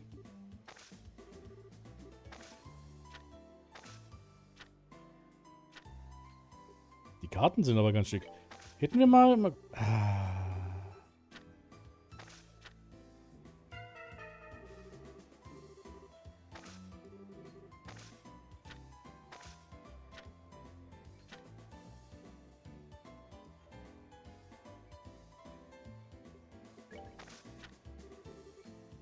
Alter, das kann doch nicht wahr sein.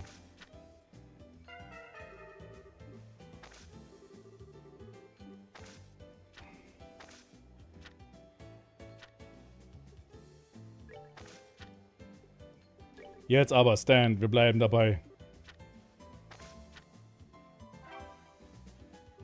Okay. Well, that's that. You want stranger. Nice work.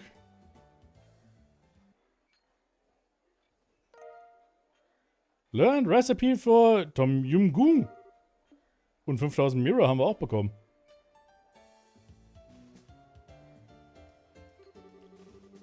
Wow, who would have thought? You're actually really good. Alright, the deal's a deal. I'll go and talk to Jack again. Wow, he actually managed to beat her? Looks that way. Maybe we'll get to see something interesting after all. Man, I'm tired. Ugh. Oh, there's a new face. So what? That the guy who beat Hallie? Oh, my head's throbbing like a bitch. What? And there goes the floor. See? Told you. I knew he'd be the one to break it. That you did. Poor guy. It's kind of crazy how he's amazingly lucky at gambling, yet amazingly unlucky at everything else. Oh yeah. Actually, it's probably less unlucky and more him always being out of it. I heard that, you. I'll take you on anytime you want. That's enough for you two. If you want to fight, you take it outside. The last thing we need in this place is this place ending up any more rundown than it already is. Oh, and on that note, you're fixing that broken floorboard yourself, Jack. That's on you. Why do I have to do it? Fine, fine. Ugh, this sucks. Never thought I'd see Jack get so wrapped around someone's finger. You're telling me. Anyway, sorry for the wait. Here's Jack. So, I was right then. This is the guy who wants to take me on? Sure is. Really? He doesn't look like he's gonna put up much of a fight to me. Never let your guard down, or you could find yourself stumbling into something unexpected. Like, you know, the floorboard again. Bah. Anyway, I'm Jack. I think you already know that, though. And therefore, before we do any gambling, I need a drink. Get me a whiskey, Harry, on the rocks. What was that you said earlier about a hangover again? Oh, I got rid of that just now. Come on, we haven't got all day. Der Typ hat ein Problem. You're unbelievable. Did Hallie catch your eye? Girl's about as sexy as a lamppost right now. But she's got potential. Hey, warte mal kurz so. Couldn't tell you what made her want to work in a shithole like this, but here she is. Anyway, forget her for now. Let's talk about you, yeah? You're one brave guy to come in here all on your own and out of the blue. I doubt many guys would have the guts to do that, or girls for that matter. Icky Jack, ja, so ein bisschen. Nice to see you two are hitting it off. Here's a drink, Jack. Thanks. You hanging around? I figured you'd get back to work. As if I could work knowing there's an exciting match going on over here. Your owner's giving me the okay too, so I'm going to park my butt right here until you're done. With an owner like that, it's no wonder this place is the way it is. Well, whatever, let's get this over with. Here we go. You're the challenger, so I'm gonna be the one picking the game we play. And I'm going with the one I'm best at, Poker. Oh, nee, ich habe keine Ahnung von Poker. Sorry, nee. Der Blackjack ist in Ordnung. Aber Poker, vergiss es. Da bin ich raus. Und ja, wir haben schon gesehen, was hier läuft, ne? Ist ein Karten-Minigame. Und wir haben Hallie und Jack zumindest kennengelernt. Das dürfte dann auch für später nochmal wichtig sein. Aber jetzt für den Moment, nee. Kein Poker. Da habe ich so gar keinen Bock drauf. Frag mich das nicht. Ich habe keine Ahnung. Ich will nur mal kurz hier Wasser trinken. Was hatten die eigentlich zu sagen gerade so? Joshua? By the sounds of it, you've probably encountered him more times than I have, but yeah, I know. I'm gonna have to make sure I'm prepared. Ja, der Schwarzritter. Das ist natürlich Löwe ist. Darüber reden die. Und die beiden? I'm just mulling all over Celeste. Overall, Celeste told us about Phantasma earlier. It's strange to think we've suddenly ended up in a world that's part of a higher plane of the universe. Thinking about it, this place is probably perfect for martial arts training. It's like being at the top of a tall mountain, isolated from the world. One-Track meint dieser Junge. Hier war wirklich nur einfach für die Items, für den Bonus, für den Save-Game-Bonus. Hey, Jin was saying something kinda cool earlier. He says this place is perfect for martial arts training. I might not be into the same combat style as him, but I'm not gonna say no to a chance to get stronger. Say, you wanna join me in for some sparring later, Jin? Sure thing. Mensch, die beiden kommen gut miteinander klar, ist doch super. Bros being Bros. Ich will mich nur mal kurz umsehen hier, weil wir haben jetzt so viel Text gelesen und bah. Da brauchte ich mal einen Moment. Hier ist Cornelia gewesen, genau. All the Doll Knight is on the bookshelf.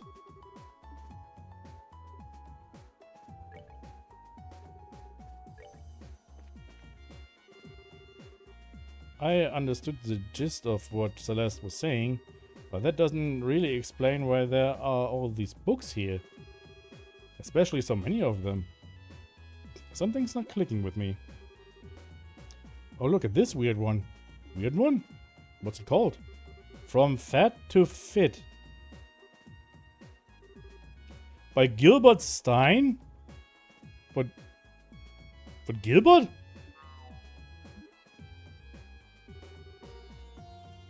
These bookcases are really weird. Gilbert hat ein Buch geschrieben? Ich bin neugierig. There's a book called From Fat to Fit, written by Gilbert Stein. Read Back Away Slowly.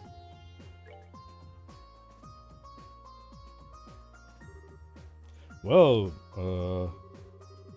this guy is dedicated. Yeah, let's go with that. Please erase my memories. Read a book you wish you hadn't. Ist der Witz, dass er mal übergewichtiger war? Ich glaube eher, dass es der Witz ist, dass er nicht gut ist darin, Bücher zu schreiben.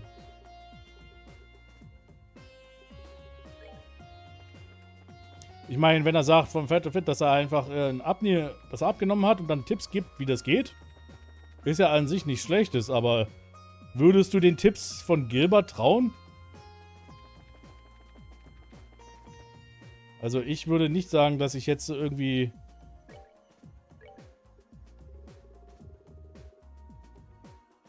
da viel drauf geben würde.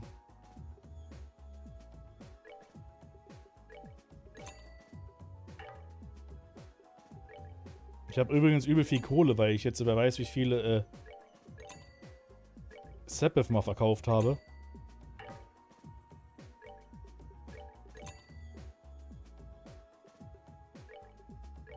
Schmutzige Karotte. Oh, you dirty carrot, you. Olivenöl. Der ist mittlerweile auch noch eine ganze Ecke teurer als nur 16 Mira. Oder ist nicht der... Ist der Preis eigentlich runtergegangen von Olivenöl? Ich weiß es gar nicht.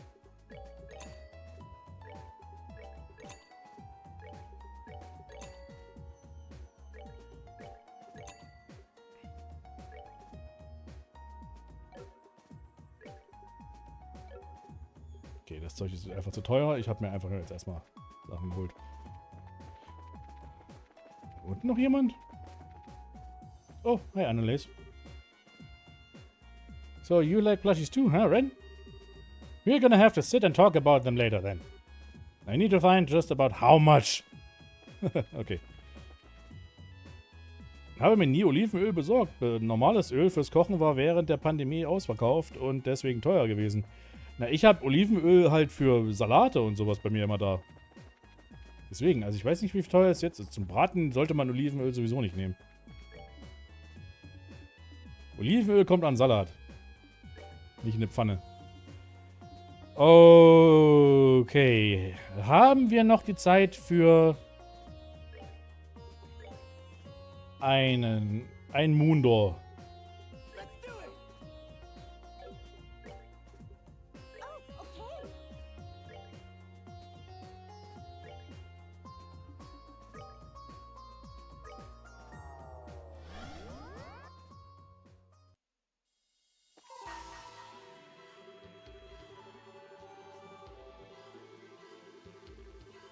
Accompanied by an ever-burning flame. Ja, das ist jetzt der zweite Teil von Titas Geschichte. View Part 2, genau. Das machen wir noch. Ich denke mal, das wird schon lange genug laufen, das Ding. Und dann sind wir tatsächlich mit dem Stream heute fertig. Wir haben wirklich nur Moondoors jetzt, oder Memory Doors gemacht hier.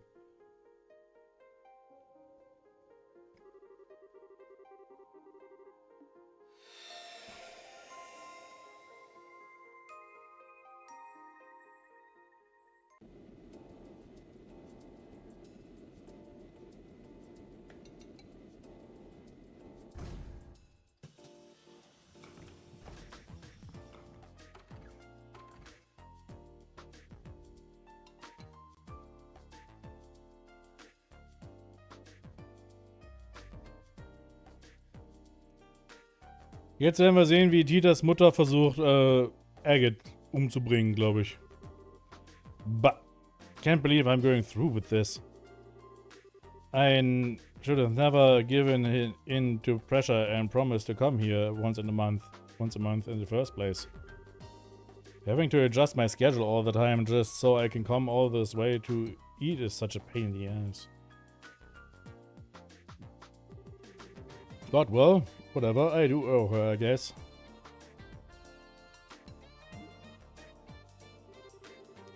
What the hell? I just felt this horrible chill run down my spine. What was that for? Okay then. Doesn't seem like I've got a cold or anything. Probably no big deal. Ja, sein Instinkt sagt eben, okay, ich muss hier raus. Jemand will mich töten. Well, that's everything switched that needs to be. The machine guns are a new model, so they could probably do with some tweaking. That's all of its armament strengthened. Its mobility is up 16% because of all the work we did through the night, you know. Ha, okay.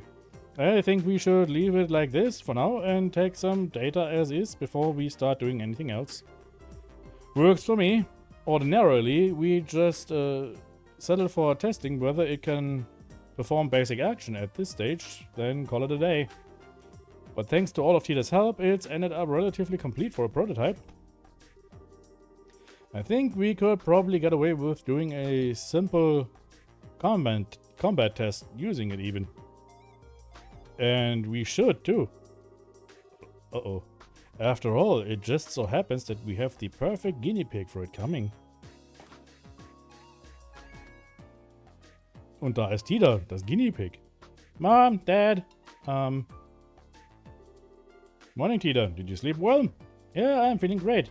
But all I can picture in my head is the sight of that red-haired hooligan crawling on the ground after getting the beating of a lifetime by the Orbital Gear. I can hardly wait to see it in real life too. Mom? I keep trying to tell you that Agate's really not a bad person. Don't take what she's saying to heart, Tita. She could probably stand to discuss the issue a bit more tactfully. But I'm sure all she wants is to find out exactly what Agate's doing, trying to worm his way to you in the first place. Oh boy. Even Dad seems to have him wrong. Okay, let me explain this one more time. He might be sort of rude and blunt, and he does grumble every time he has to do something. And he has a bad habit of scaring people off easily. But he's actually a kind, good person, I swear. Really now? I'm starting to get a little worried about him too. What? Why? I keep saying he's a really nice person. Alright, time to go and get things ready. I'll leave the final adjustments to you, Dan. I've got something to take care of elsewhere. You going then? That I am. I've heard more than enough. Something has to be done. The sinner must be punished. With death. Ach du Scheiße. What? Mom, where are you going? Wait.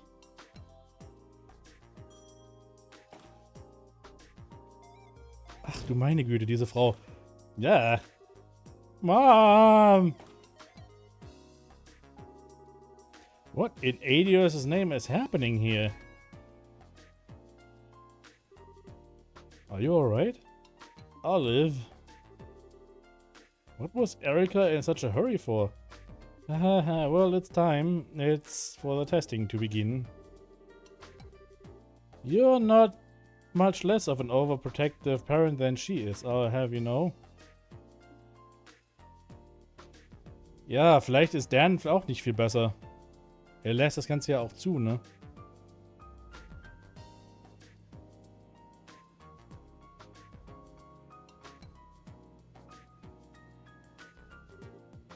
Where is she? I could have sworn I saw her running this way. Where could she have gone?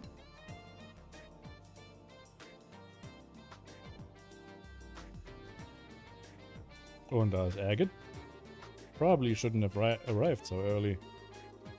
Might as well drop by the guild and see if there's any work to do until evening.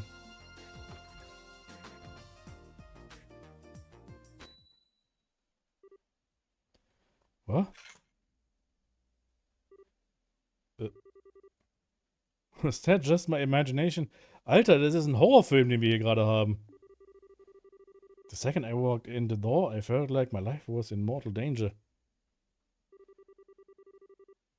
The only person here is that researcher there. So it must have been... Oh my, what have you here?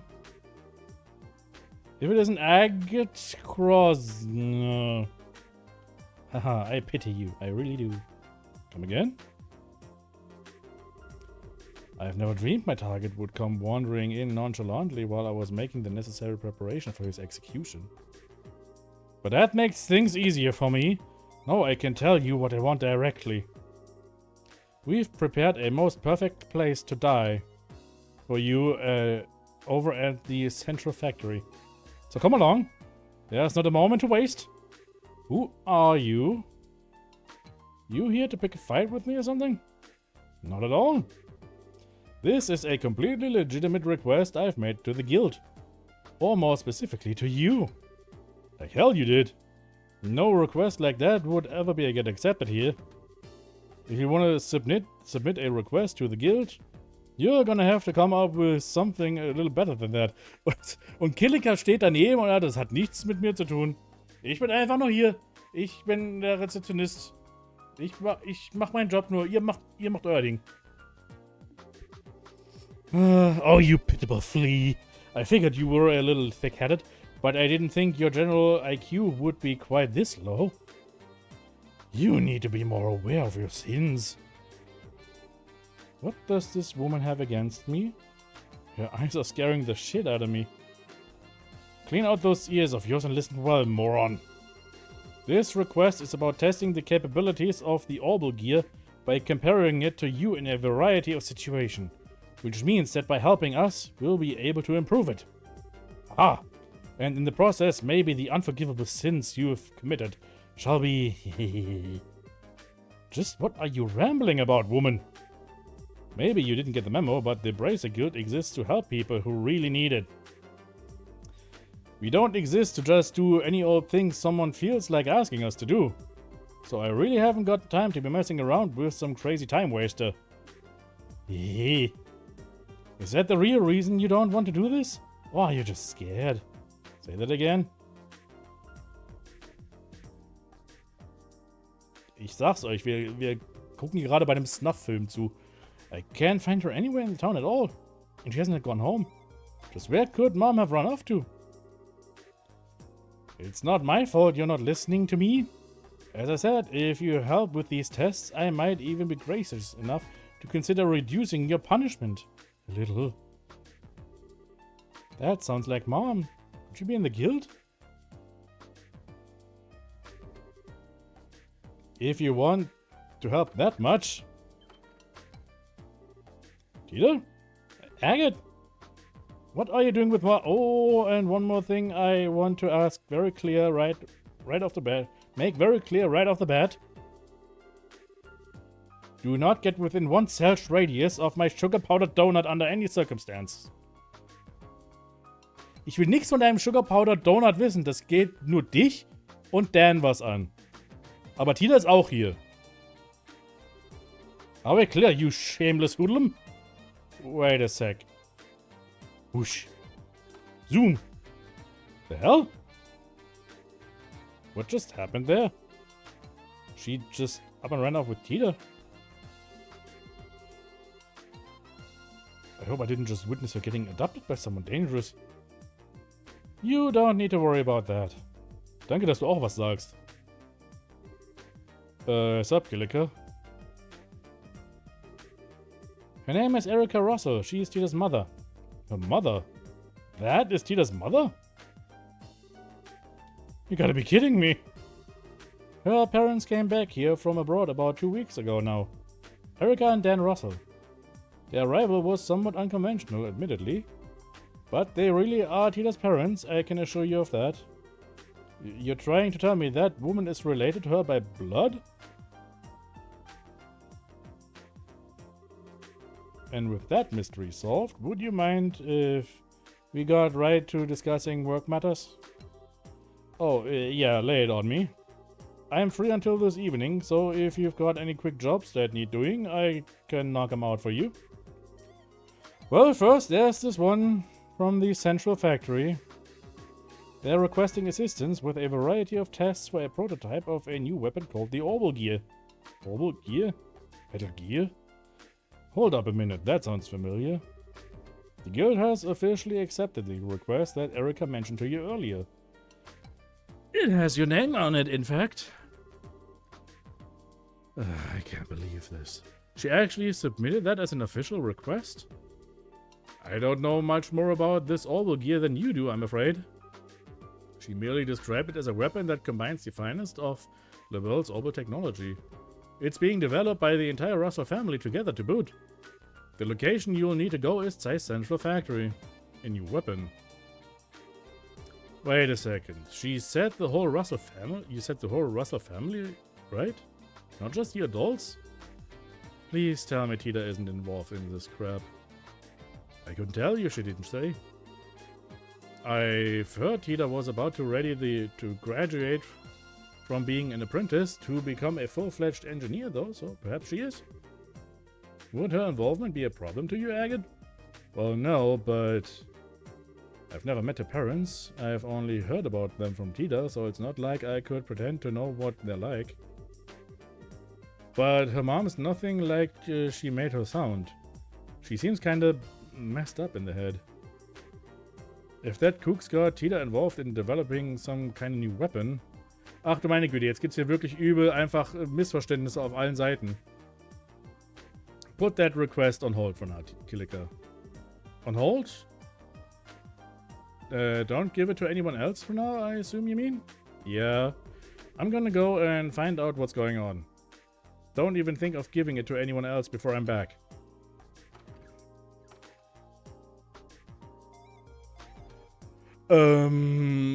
Okay.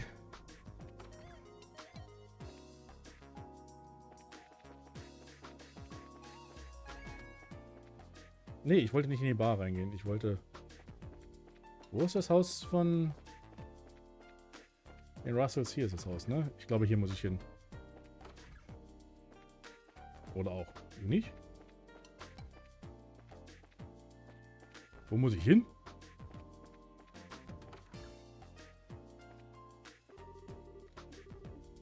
No.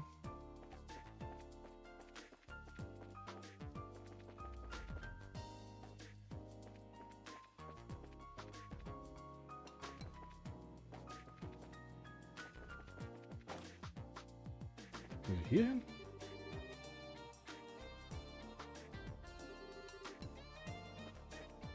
Ich habe keine Ahnung, wo ich hin muss.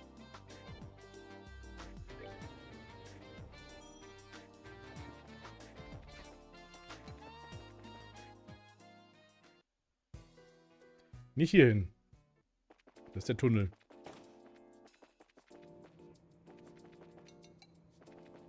Hier auch nicht.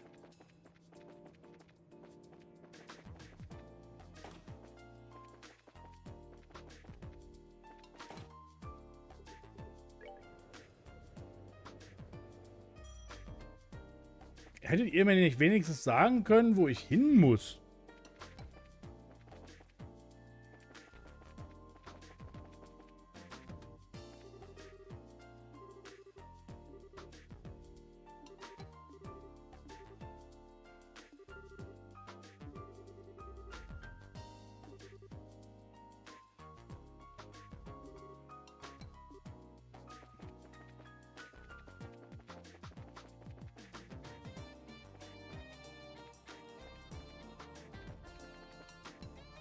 Wo muss ich hin? Wo wollt ihr, dass ich hingehe?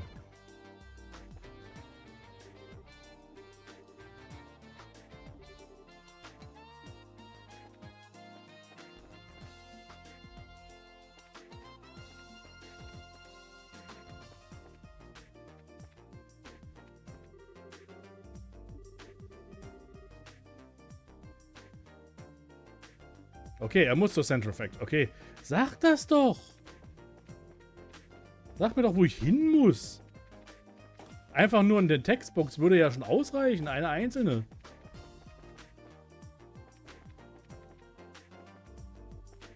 Nee. Nee. Nee.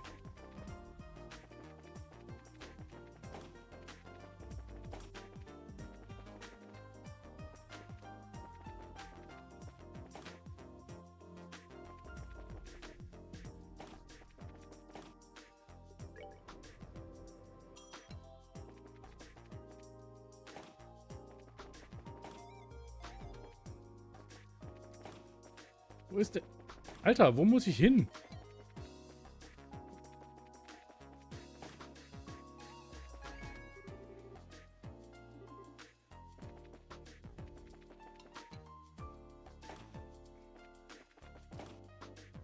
Das Spiel will mir das einfach nicht sagen, wo ich hin muss. Okay, wir müssen aufs Dach. Wieso müssen wir aufs Dach? Bah. Just where have those two gone? Can't find them anywhere.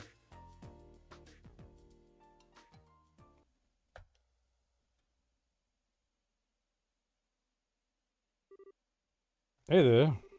You must be Agate. Who's this guy? He doesn't seem like any ordinary engineer. Oh, I get it now. You're Dan, right? Seem to remember hearing you were a bracer at one point. What? Echt? Oh, was it Cassius who told you? Oh, no. I've just heard some stuff about you from Tita and her grandpa. Ah, right. Actually, he quit the whole bracer thing about 10 years back, didn't he? Makes it right around when Cassius joined. Can't imagine him being as much of a lunatic, but who knows. You guys are developing a new weapon, right? I heard you've got Tita helping you out with it, that true? Oh, yeah. She is not just a simple assistant, however. She's a former member of its development team. Tita has become so much more capable over the past couple of years.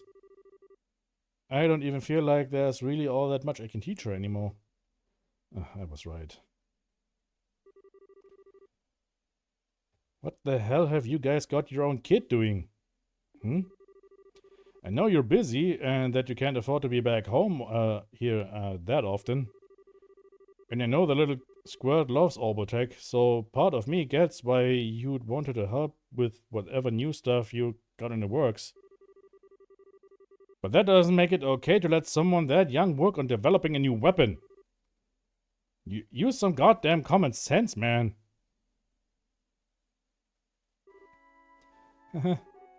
What's so funny?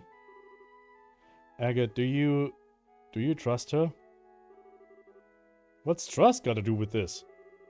And don't go trying to change the subject on me. What you've got her doing?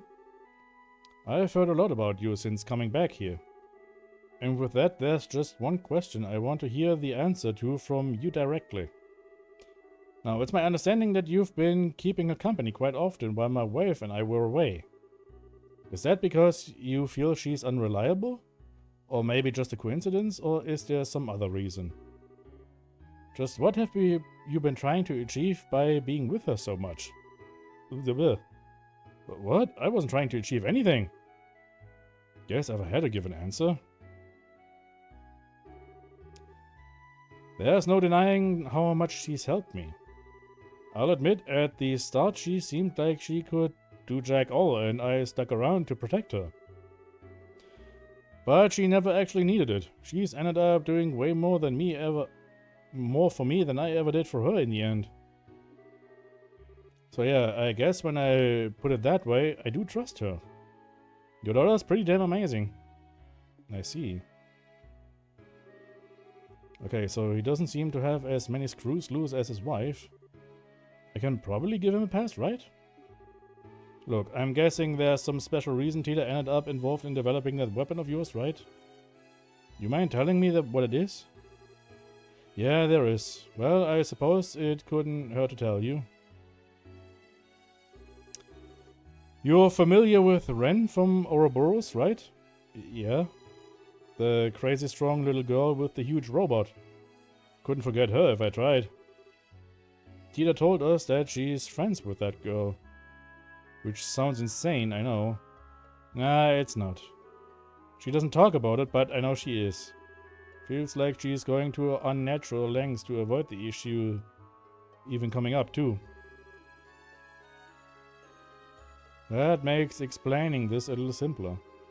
The Orbital Gear project was begun with the aim of developing a new kind of weapon that could compete with the Society's advanced military technology. Eventually, we hope to end up with something that can even go head-to-head with Patamata.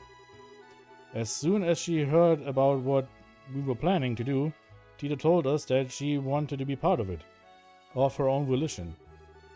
At first, Erica and I were strongly opposed to the idea. It was Tita who insisted she wanted to do whatever she could to keep the connection she had with Ren. She wouldn't take no for an answer. She insisted this was something she could do for her.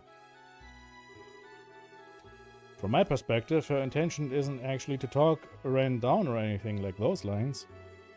She just thinks that by participating in the Orbital Gear's development, she'll be able to keep thinking about her. The project connects them in a tiny way even if they can't meet, and even if Tita can't do anything more substantial for her. It really is a tiny connection. And yet she is probably the best she can and yet that's probably the best she can do for Ren right now. And she is determined to do it. I had no idea. She's such an idiot. How am I supposed to know you're shouldering something that heavy if you don't tell me? She's working on a project formally as an engineer. No different to Erica or me. My wife was the one who gave her permission. After she showed as much resolve as she did, it wouldn't have been fair for us to treat her like a child. You mind if I ask something? Where is that Orbital Gear thing now? Does that mean you're up for the job? Well, I can't walk the hell away. She might go doing something crazy again if I leave her alone. I see. Albert was right about you, Agate. You do seem to have some promise. What are you talking about? What did Gramps say? You'll need this, incidentally. Agate received an identification card from Dan. Using this in the elevator will let you go to B5F of the building where the test will take place. Tita and Erica should be there. You're going to want to make sure you're ready. If you do go, though. Erica's been dead set on testing you. I couldn't care less what she wants. I'm just going to go help Tita with the tests. What anyone else does is none of my business. What about you, Dan?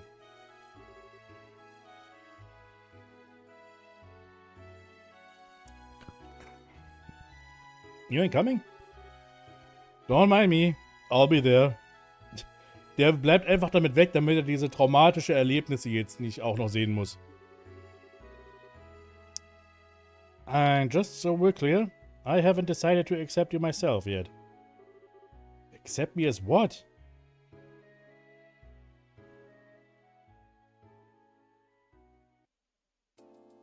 Ja, die haben alle irgendwie die komplett falsche Ansicht von Agate hier. Also auch eine komplett falsche Ansicht zu der Beziehung von Agate und Tida, wirklich.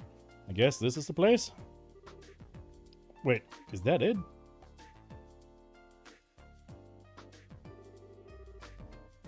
That's all of the checks on the decks complete. I guess I'll check the settings one more time too. I've got nothing to do till Mom and Dad come back, so I should make the most of it.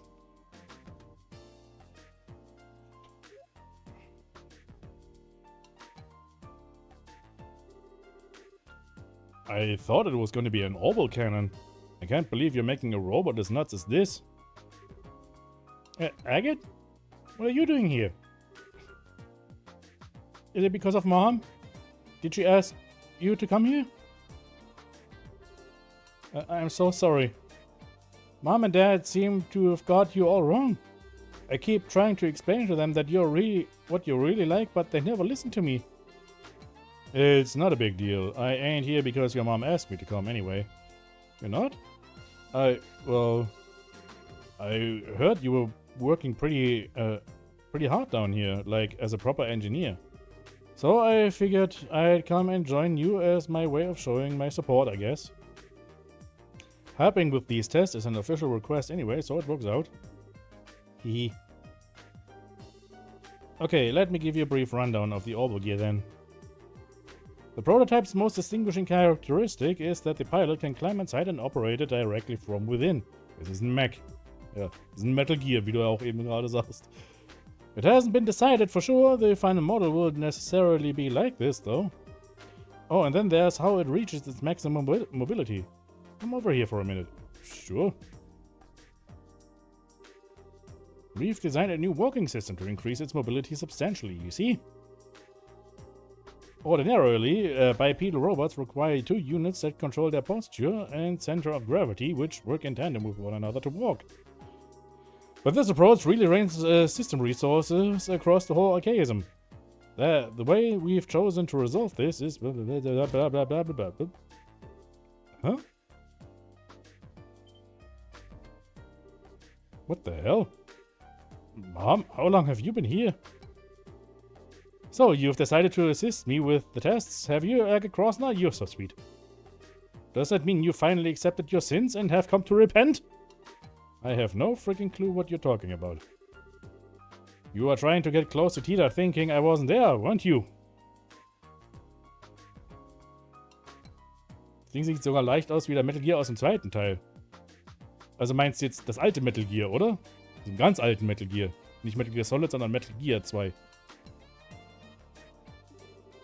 Admit your sins and repent? I finally have first-hand evidence. Crying out loud, will you quit with these eyes? They're giving me the creeps.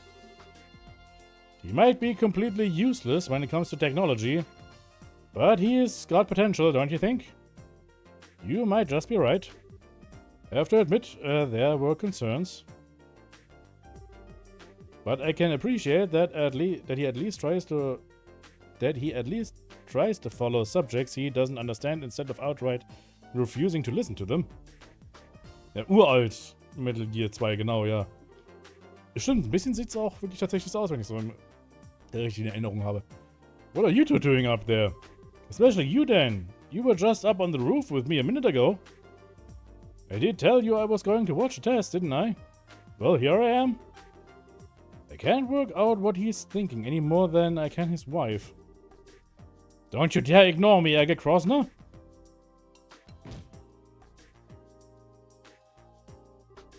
Well, regardless, that's everyone gathered now. I suppose it's time for us to begin. What are we doing? I finished all of the necessary final checks. Good girl, Tida. Let the testing begin. Ah! What's wrong with this family? Das stimmt wohl. Das ist eine gute Frage, Agate. Das ist eine sehr gute Frage. Well, Tito, do you think you'll be able to operate it alright? Yep, I'll be fine. I've had plenty of practice. I'm ready to go as soon as everyone else is. Beginning monitoring. No problems in the data link. Looks like we're good to go. Okay, Agate. We are now going to begin testing on the Orbital Gear version 0.5. You sure you're ready for this? Yeah, I am. I've come this far, I'm not gonna turn tail now. I want you to promise one thing before we begin, though. The final test will be a mock battle between yourself and the Orbital Gear. If you cause Tita to have so much as the tiniest scratch on her, I'll be sending you up to the goddess personally. I wouldn't go quite that far, but you get the idea. Don't hurt her, alright? I know. I ain't gonna hold back, but I ain't gonna hurt her either. That's all I wanted to hear. Okay, for starters. Bloop. Bloop. Bloop. Dan went around Agate and began attaching small quartz to various points of his body. Ah, Testaufnahme, Daten, Dinger, ja. What are you doing? Those are so that we can collect data from your body in real time during the testing process. This prototype's mobility should be about equal to your own, if not a little above what you're capable of. So this should be the perfect way to test what it can really do. Well, if that's your reason. You sure this isn't some form of harassment? Ah, of course not. Right. Erica, if you would. Gladly. Foo! Ha! Ha! What?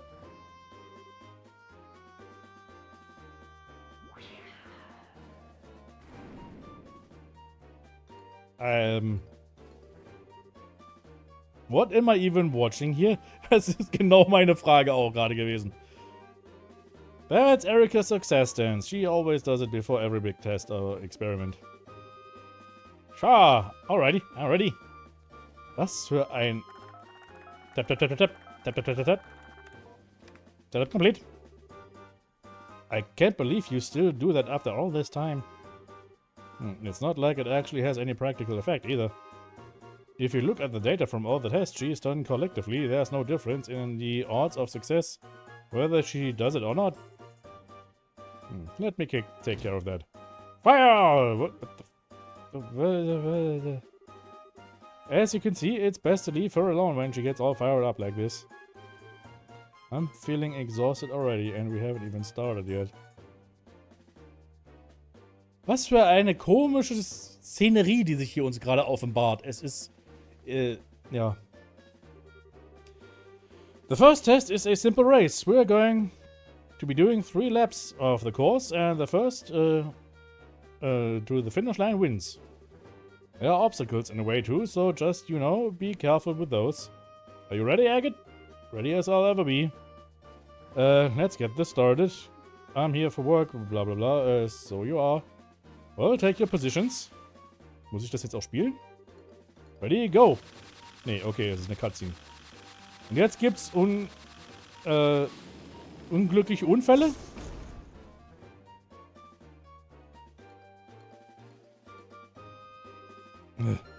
What just happened? It flew? I'm sorry, Agate, but Mom told me I had to finish the race by jumping over the finish line all of a sudden. I should have known.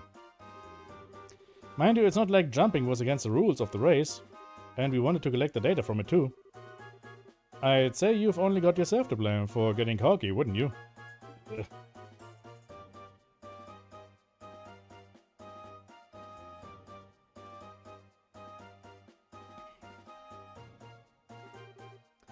What are we doing now?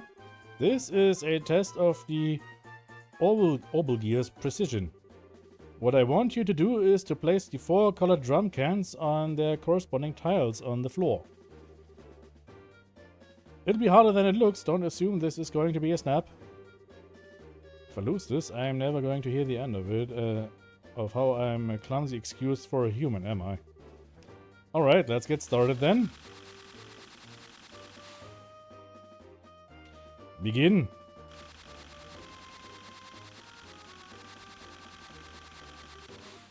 A piece of cake. Wow, we got some excellent data out of that.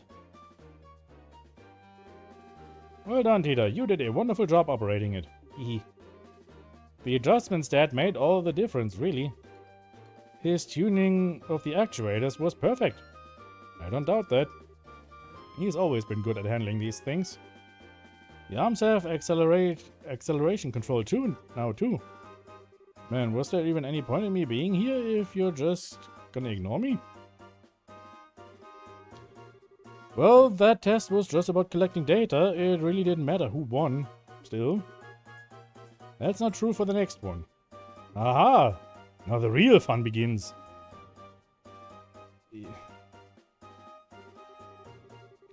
The last test we're going to be performing is a mock battle to test the Orbital Gear's overall capabilities. Take your positions, both of you. Okay, got it. We've been through this once before, but it bears repeating. Only aim for the Orbital Gear. If I find so much as a hair out of place on Tita, you will be very painfully executed on the spot. I know, you don't need to keep stating the obvious. Are you ready? Yeah. Bring it! Okay. Wir töten Tita. Alles klar. Krieg noch Spaß. Stirb! Aua! Okay, so... Na, okay, gut. Bonk. Bonk.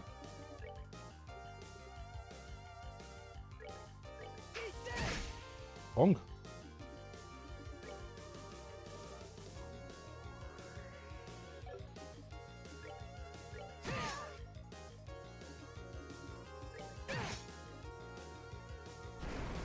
Und sie ist tot. Wir haben Tita getötet.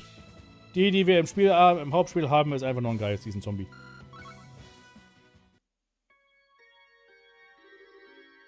Yeah, that wraps that up.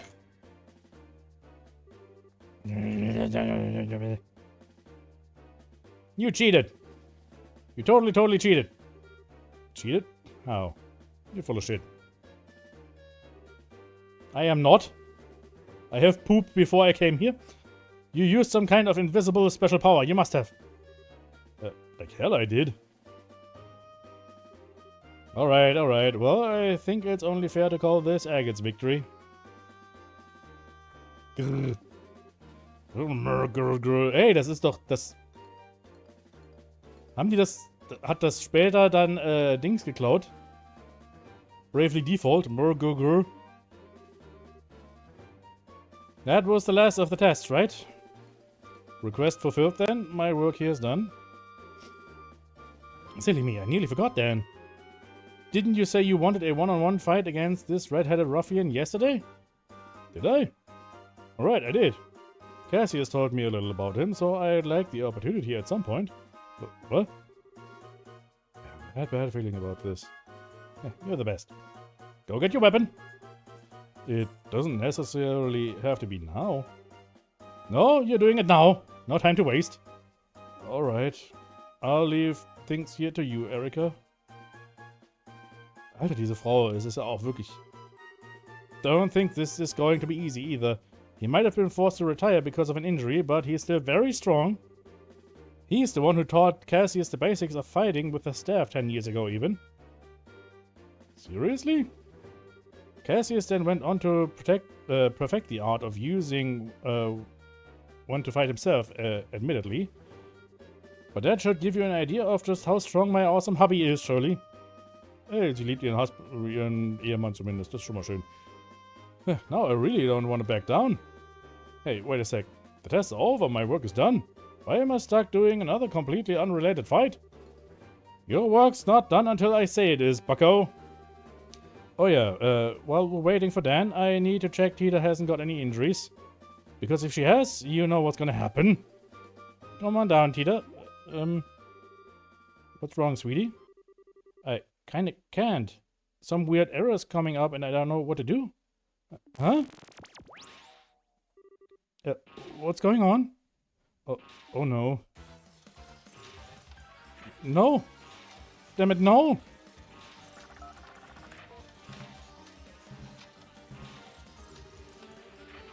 No matter what commands I try to give it, it just won't respond. Shut it down, Tita. I can't. It won't do anything I tell it to. Hey, what's going on here? Explain this in a way I can understand.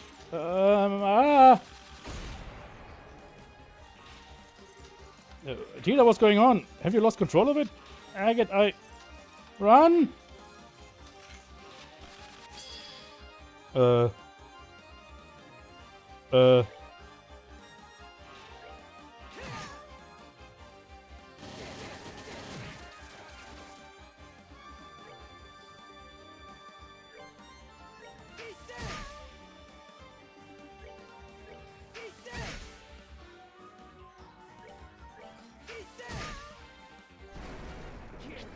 Tita ist nochmal gestorben.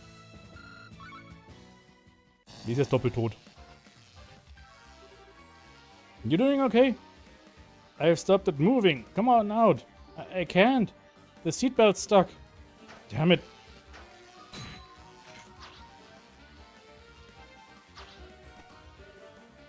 Thank goodness.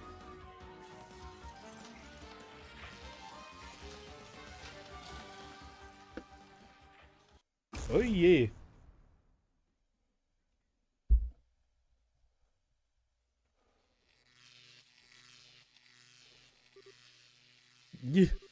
Hä?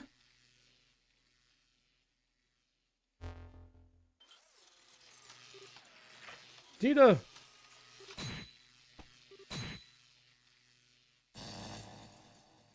Convenient! Just in the nick of time.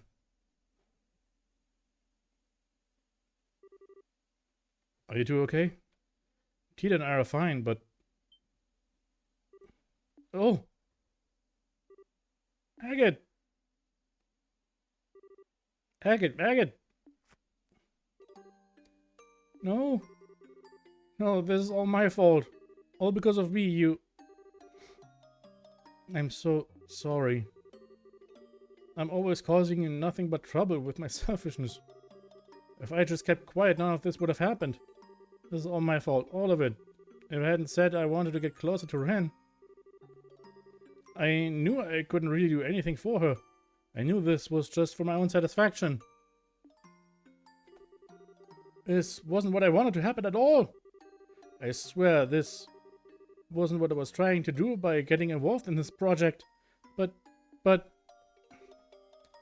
Yeah. Give it a rest, will you? My head's pounding enough without you crying. Oh.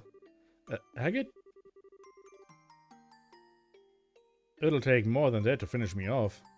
I figured you knew that. Ow. Damn though, that thing packs a punch. I'm lucky I was able to block the brunt of the impact with my sword. If I haven't, I probably have a date with the goddess right about now. Hey, Sniffle. Hey, I'm said I'm fine, alright? This is nothing. So stop your crying, alright? But this is all because of me. I'm so sorry, I'm so sorry. I'm not going to do this anymore. I quit. So... Don't you dare give up, Peter. What? You heard me? Don't you dare just throw in the towel over something this small. You want to get closer to Ren, right? You want to understand her better, right? Then try and do it. Don't just give up at the first hurdle you come across. Even when you get hurt? I've had a worthless 10 years, Tita. I'm not gonna deny that, but there was one thing I could never bring myself to do. And that was to throw this away. Never. But that's fine. Because this is why I'm the bracer that I am now. Plenty of folks have things that become such a big part of them, they can't bear to throw them away or leave them behind. Things that no matter how much they try to forget, they just can't. I've got something like that. And I'm pretty sure you found something like that too, don't you? He's right. I really do. Agate, I changed my mind. I won't give up. I don't have time to stand around crying, not when I've got things I needed to do. I'll think about what I can do and I'm going to do it. Because just like your bracer, I am now a researcher. Really now. Agate? It's nothing. Oh yeah.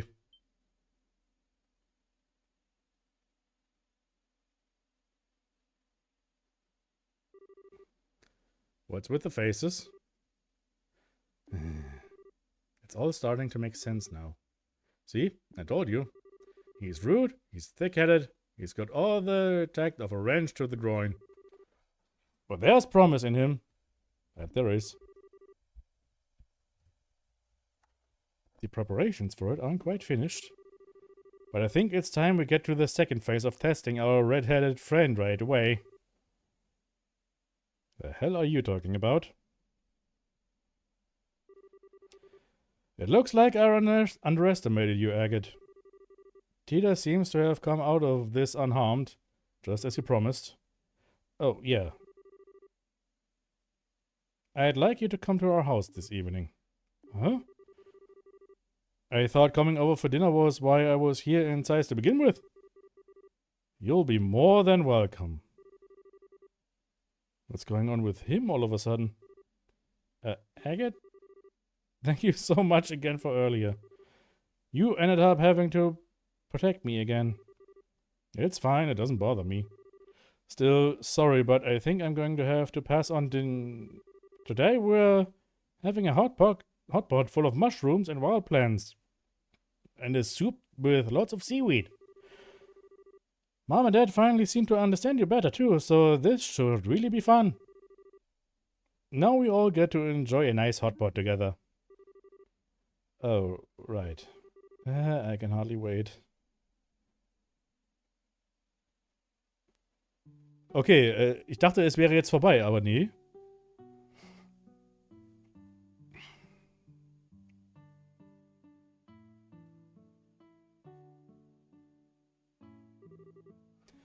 So that's what that was.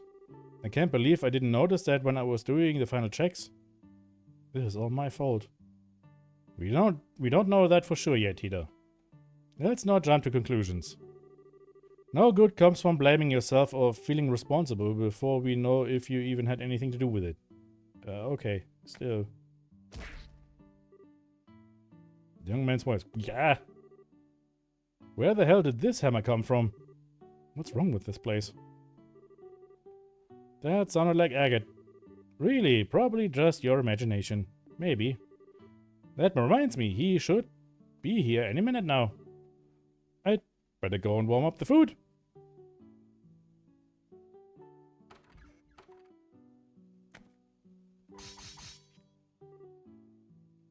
Whoa.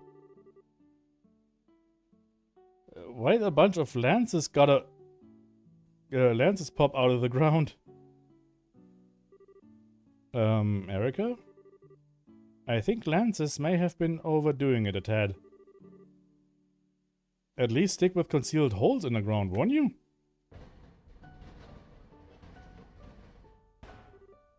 Yeah.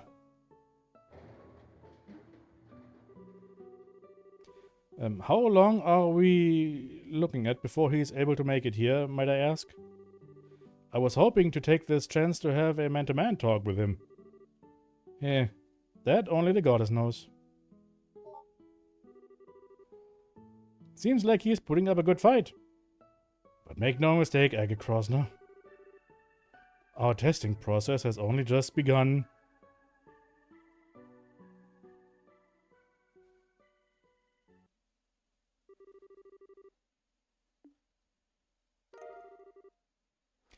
Tita learned the S-Craft Orbital Gear.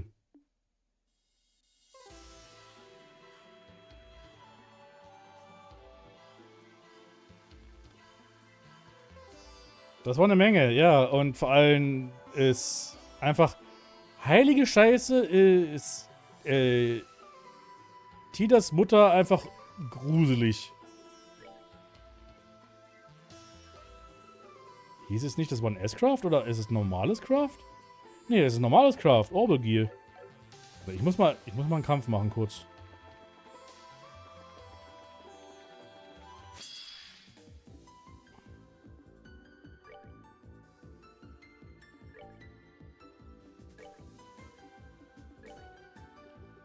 Orbital Gear.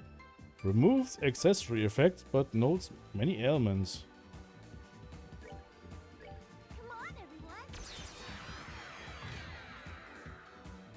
Bonk. Okay. Bullet Barrage.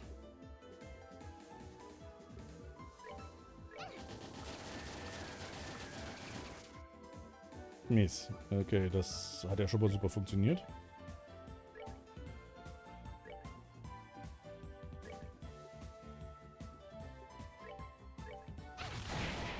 Fuck.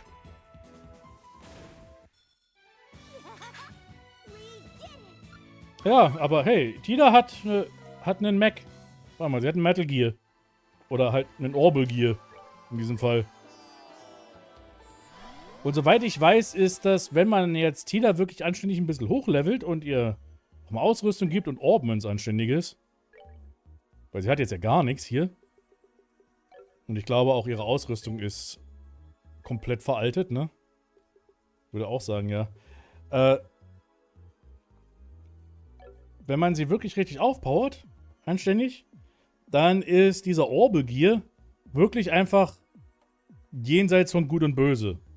Also wirklich ganz, ganz krasse Scheiße, eigentlich. Wollen wir mal gucken, dass wir hier ihr mal ein bisschen was geben, was noch ein bisschen so...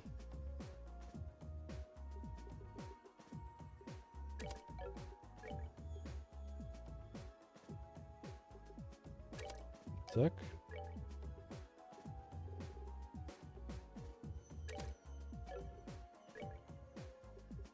Ich rüste ihr mal ein bisschen was aus.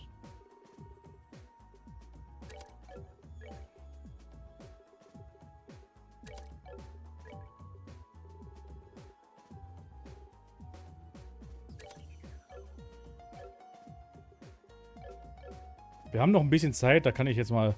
Weil jetzt noch eine weitere Door fangen wir nicht an, natürlich. Das wäre ein bisschen... übertrieben. Ach, ich habe Agate noch dabei. Moment, nee, da gehe ich nochmal zurück. Agate brauchen wir nicht.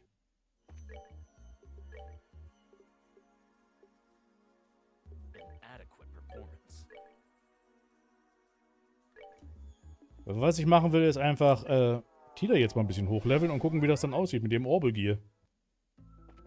Weil am Ende ist es ja wirklich einfach... wo war hier war Karte, genau.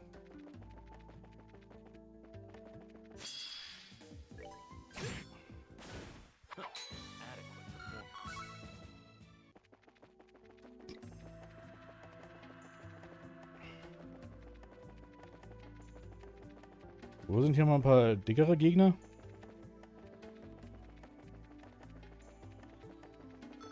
Überhaupt? Ah, da ist einer.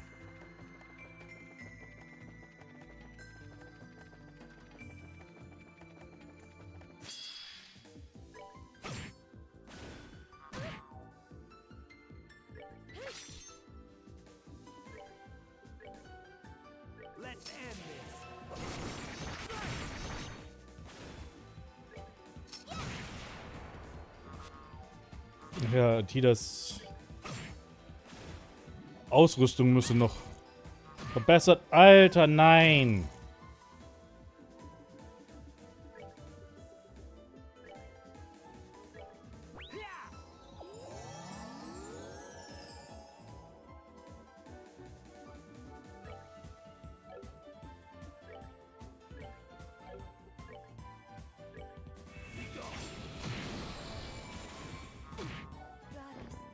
Alter, es ist nicht zu fassen. Dieser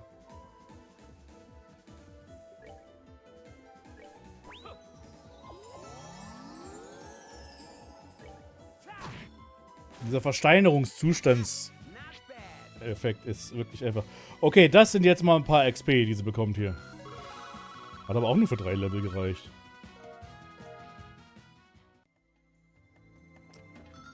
Okay, das braucht, glaube ich, ein bisschen, bis sie aufholt.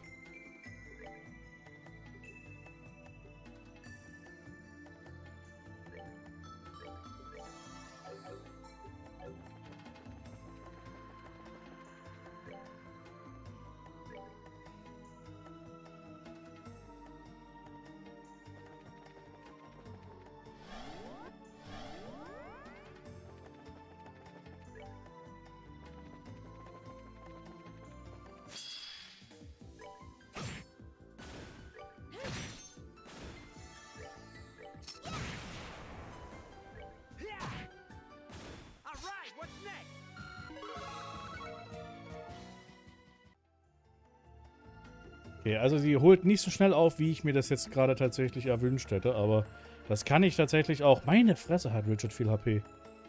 Aber das kann ich tatsächlich selber einfach nochmal irgendwie nachholen, dann bräuchte sie sowieso nochmal Ausrüstung, aber ich glaube, Täter werde ich gar nicht mal so häufig jetzt noch benutzen. Ich weiß, dass, wenn sie dann wirklich aufgelevelt ist, anständig und anständige Ausrüstung hat und wenn man dann den Orbital Gear einsetzt, dass sie dann wirklich einfach übel viel einfach Stats bekommt und dass sie einfach dann übel mächtige Fähigkeit ist. Weil sich einfach mal ihre HP verdoppeln. Ne? Also das ist dann wirklich einfach... Pff. Wenn man es jetzt schon sieht, sie hat 10.000 HP, also sie nimmt das und dann hat sie ungefähr so viel HP. Sie hat sogar mehr HP dann als Richard in dem Fall. Also, ja. Dadurch ist jetzt Tida wirklich einfach ein sehr mächtiger Charakter geworden, aber nach wie vor, ob ich sie jetzt da wirklich einsetzen werde, weiß ich nicht. Das Einzige, was wir jetzt machen werden, erstmal ist einfach mal speichern. Das haben wir den ganzen Stream bisher noch nicht gemacht. Und wir sind dann für heute durch. Also wir haben wirklich alle möglichen Memory Doors abgearbeitet. Wir haben die Star Doors, alle, die ich jetzt zur Verfügung habe. Die Sun Doors, das Einzige, was es dann eben noch ist, das mit dem Angeln. Ich weiß nicht, ob ich da Bock drauf habe. Dann die Moon Doors. Um die müssen wir uns kümmern. Moon Door 2, 3 und 4. Ich könnte mir vorstellen tatsächlich, dass das nicht mal ausreicht, der nächste Stream, um diese 3 Moon Doors vollständig zu bekommen. Also müssen wir sehen, morgen, wie es aussieht, ob wir die dann zustande bekommen. Hoffen wir es mal, denn dann können wir uns dann auch endlich dann beim nächsten Mal um die Story kümmern. Aber das ist eine Sache für den nächsten Stream, tatsächlich. Wir sind nämlich für heute durch. Wie gesagt, einiges an Moon Doors jetzt geschafft. Sehr viel an Nebenstory einfach erfahren. Und wir kommen gut voran. Weil wir sind schon in der 5th Plane. Es gibt nur den 6. und 7. Plane. Und dann sind wir mit dem Spiel tatsächlich auch durch. Also das ist nicht mehr so viel von diesem Spiel. Also das geht relativ fix zu Ende so. Gut. Dann würde ich mal sagen, ich bedanke mich fürs Zuschauen. Ich gucke nochmal gerade. Was nach, fix? Ne, mal wieder niemand, der...